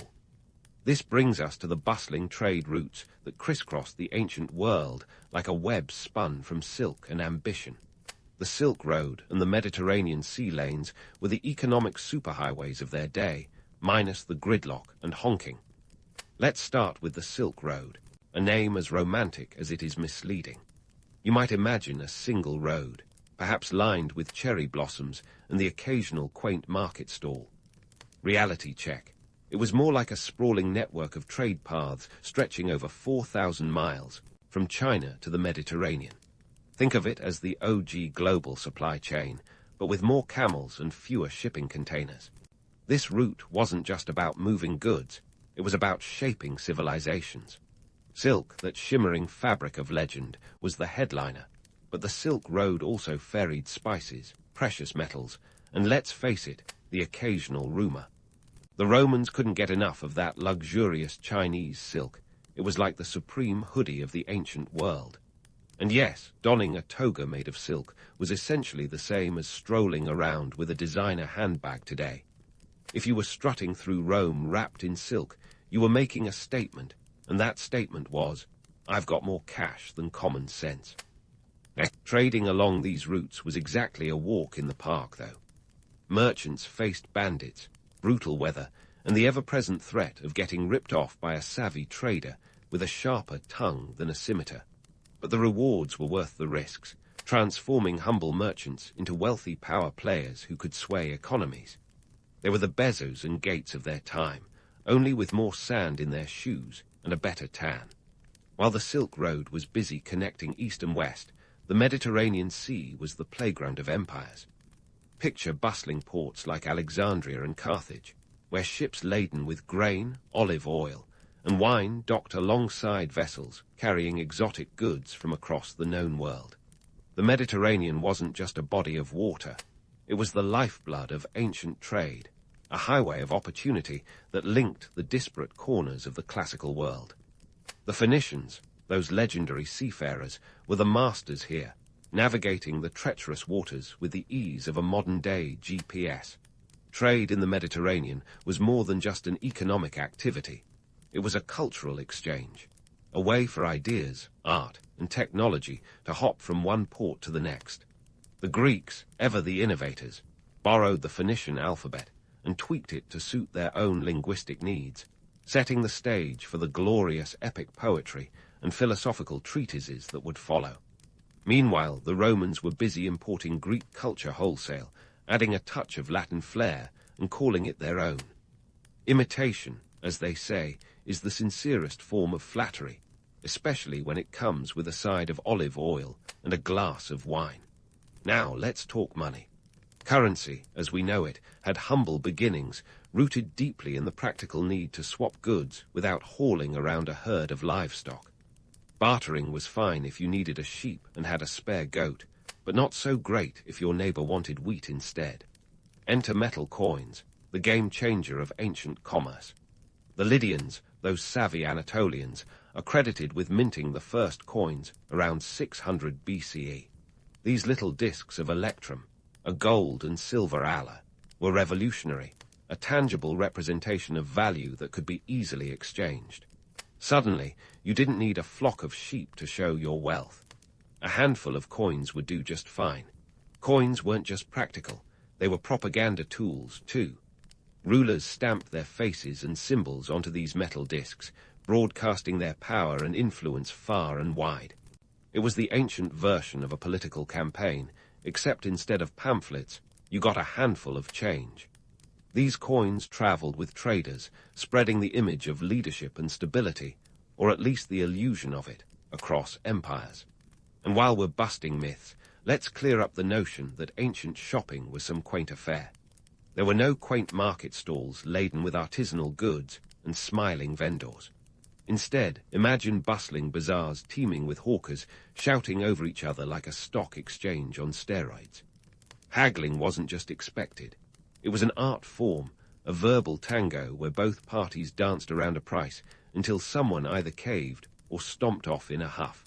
Shopping in ancient times was less about leisurely browsing and more about survival of the fittest negotiator. So, the next time you grumble about a long line at the checkout, remember that our ancestors were trekking thousands of miles, facing down bandits and haggling until hoarse, all in the name of commerce. Trade was the lifeblood of the ancient world, and the routes they carved through deserts, mountains, and seas laid the groundwork for the interconnected economies we take for granted today. As we wrap up this leg of our journey, let's keep our eye on the horizon, where new tales of discovery and innovation await. But first, take a moment to appreciate the grit and ingenuity of those ancient traders who, without the benefit of Google Maps or Yelp reviews, forged paths that would shape the course of history.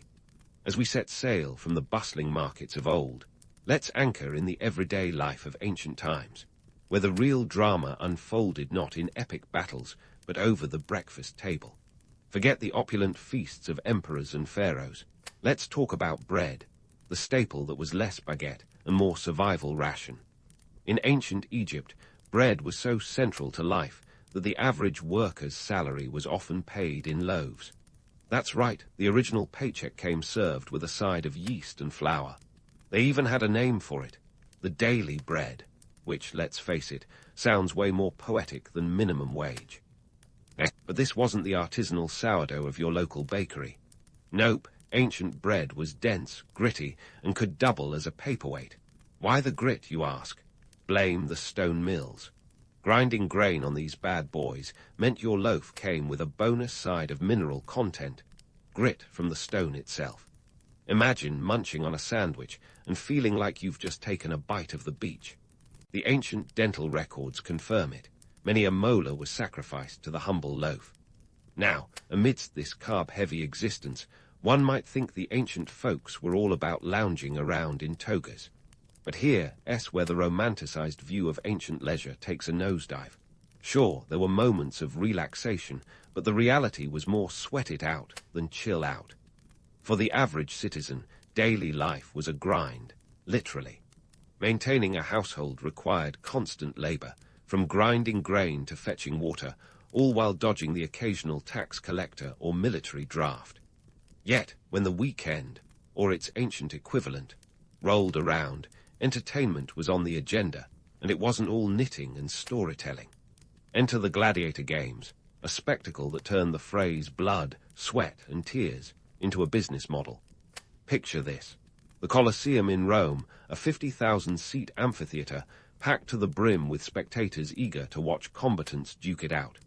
These contests weren't just fights. They were high-stakes drama, complete with celebrity gladiators who had their own groupies. Spartacus, anyone. But let's debunk a few myths. Gladiators weren't all slaves and prisoners. Some were free men who volunteered for the gig, lured by the promise of fame and fortune, or at least a roof over their heads and 3 square meals a day. They trained in special schools, honing their skills with the same dedication as today's athletes, only with more risk of dismemberment. The reality wasn't all glamour and glory. It was a life filled with danger and the ever-present possibility of a violent end. Yet the allure of the arena was undeniable, both for the fighters and the audience. The games served as a societal pressure valve, a way to distract the masses from the mundane or the downright miserable. And if you're wondering who footed the bill for these bloody spectacles, look no further than the Roman elite. Sponsoring games was a way to gain public favor and political clout, a kind of ancient PR campaign with a lot more at stake than a bad Yelp review. Now, beyond the arena's roar, the ancient world had its own version of reality TV. Public baths. Imagine a cross between a social club, a gym, and a spa, all rolled into one. In Rome, these baths were a daily ritual, a place where citizens, from senators to slaves, could unwind, gossip, and maybe even cut a deal or two. The baths were the great equalizer, a space where the toga dropped and social standings blurred amidst the steam. Of course, there's a myth to bust here, too. While the idea of communal bathing might conjure images of serene relaxation, the reality was more akin to a crowded pool party. Noise, chatter, and the occasional disagreement over who got the best spot on the marble benches were par for the course. And let's not even get started on the hygiene. The water wasn't exactly pristine, and the ancient plumbing systems were, well, a work in progress. For those not inclined towards feats of strength or a soak in the communal tub, there was always the theatre. Ancient drama was less about subtlety and more about spectacle. Think larger-than-life characters, booming voices, and masks that made today's Halloween costumes look understated. Greek tragedies and comedies were the Netflix of the day, only live, and with a lot more shouting. Plays were often performed during religious festivals, blending entertainment with spiritual devotion. Yet, for all the grandeur, the theatre was also a place where societal norms were challenged, politics were critiqued, and the common folk could see themselves reflected on stage. The ancient playwrights, from Sophocles to Aristophanes, were the original social commentators, and their works continue to resonate because they tapped into the universal human experience, albeit with a bit more divine intervention and a lot less CGI. So, while the annals of history often highlight the grand and the glorious, the true heart of ancient society beat in the everyday moments. From the gritty bread to the sweaty bathhouses, these were cultures that thrived on a mix of toil and titillation. They remind us that while the past can seem like a distant, romanticized land, it was very much alive with the same complexities and contradictions that we navigate today. As we continue our journey through the fabric of ancient life, let's keep challenging the myths and embracing the messy, the mundane, and the magnificently human stories that have shaped our world. So after all the bread, baths, and theatrical hijinks, it's time to face the music of ancient civilization's grand finales. Picture this.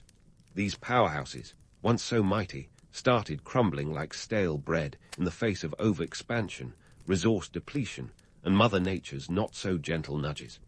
Let's dive into how these ancient titans met their end, drawing lessons from their demise like a historian with a penchant for dramatic flair. Take Rome, for instance.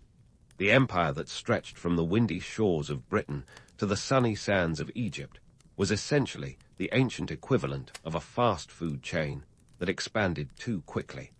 By 117 CE, Rome was at its zenith, boasting a population of over 1 million in the city alone.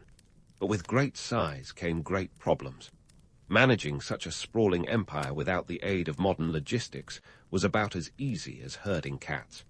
The Roman legions, once the iron fist of Roman might, were stretched thin, like butter over too much bread. They were forced to defend an empire that was gobbling up more resources than a teenager at an all-you-can-eat buffet. The economy. Let's just say inflation wasn't invented by modern economists. Roman coins, once made of silver, were being debased faster than a politician's promises, with more copper than a penny jar in a kid's bedroom. The economic strain coupled with political instability, courtesy of emperors who were more interested in gladiatorial games than governance, only added to the chaos. By the time the Visigoths sacked Rome in 410 CE, the city was more a shadow of its former self than the mighty heart of an empire. Meanwhile, in the east, the ancient Egyptians were learning that even the Nile couldn't keep them afloat forever. Their civilization, which had weathered millennia, fell prey to the inexorable march of time and shifting sands. Over time, soil depletion and a series of low Nile floods meant that the breadbasket of the ancient world was running on empty. When the Ptolemaic dynasty took over, Cleopatra and her ilk faced a land that was more dust and dreams than fertile fields. The Romans eventually absorbed Egypt, turning it into a province and leaving Cleopatra's legacy as more of a cautionary tale than a triumphant saga. The Indus Valley civilization, often overlooked in the annals of history, had its own set of challenges. Around 1900 BCE, this thriving network of cities began to crumble, not with a bang but a whimper. Climate change, yes, even then, played a role, as did the shifting course of rivers that once nourished their lands. The Harappans, with their sophisticated urban planning, were left high and dry, literally. Their decline wasn't due to a single catastrophic event, but rather a slow fade, an ancient lesson in the importance of sustainable resource management. Then there's the volcanic eruption of Thera around 1600 BCE, which gives Mother Nature a starring role in the collapse of the Minoan civilization on Crete. This explosion was a blockbuster event, spewing ash and altering climates across the globe. The Minoans, once the darlings of the Aegean, with their vibrant frescoes and labyrinthine palaces, found themselves on the receiving end of a natural disaster that was less a plot twist and more a series finale. So, what can we learn from these ancient endings? For one, history loves a repeat performance. The patterns of overreach, resource mismanagement, and the ever-unpredictable hand of nature have a way of showing up like uninvited guests at the dinner party of civilization. The allure of expansion is a siren song that has sung many a leader to their doom. Whether it's Rome's overextended legions or Egypt's depleted fields, these civilizations remind us that growth without sustainability is a recipe for disaster. Yet, despite their downfalls, these ancient societies left legacies that continue to shape our world. Roman law laid the groundwork for modern legal systems. Egyptian art and architecture still inspire awe and wonder. And the Indus Valley's urban planning offers insights into sustainable city design even today. Their stories, though marked by decline, are not just cautionary tales, but also testaments to human ingenuity and resilience. In the grand tapestry of history, the threads of rise and fall are interwoven with lessons that are as timeless as they are timely. As we wrap up this journey through ancient history, let's raise a metaphorical glass to these once great civilizations. They remind us that while the past is often romanticized, its realities are complex and instructive.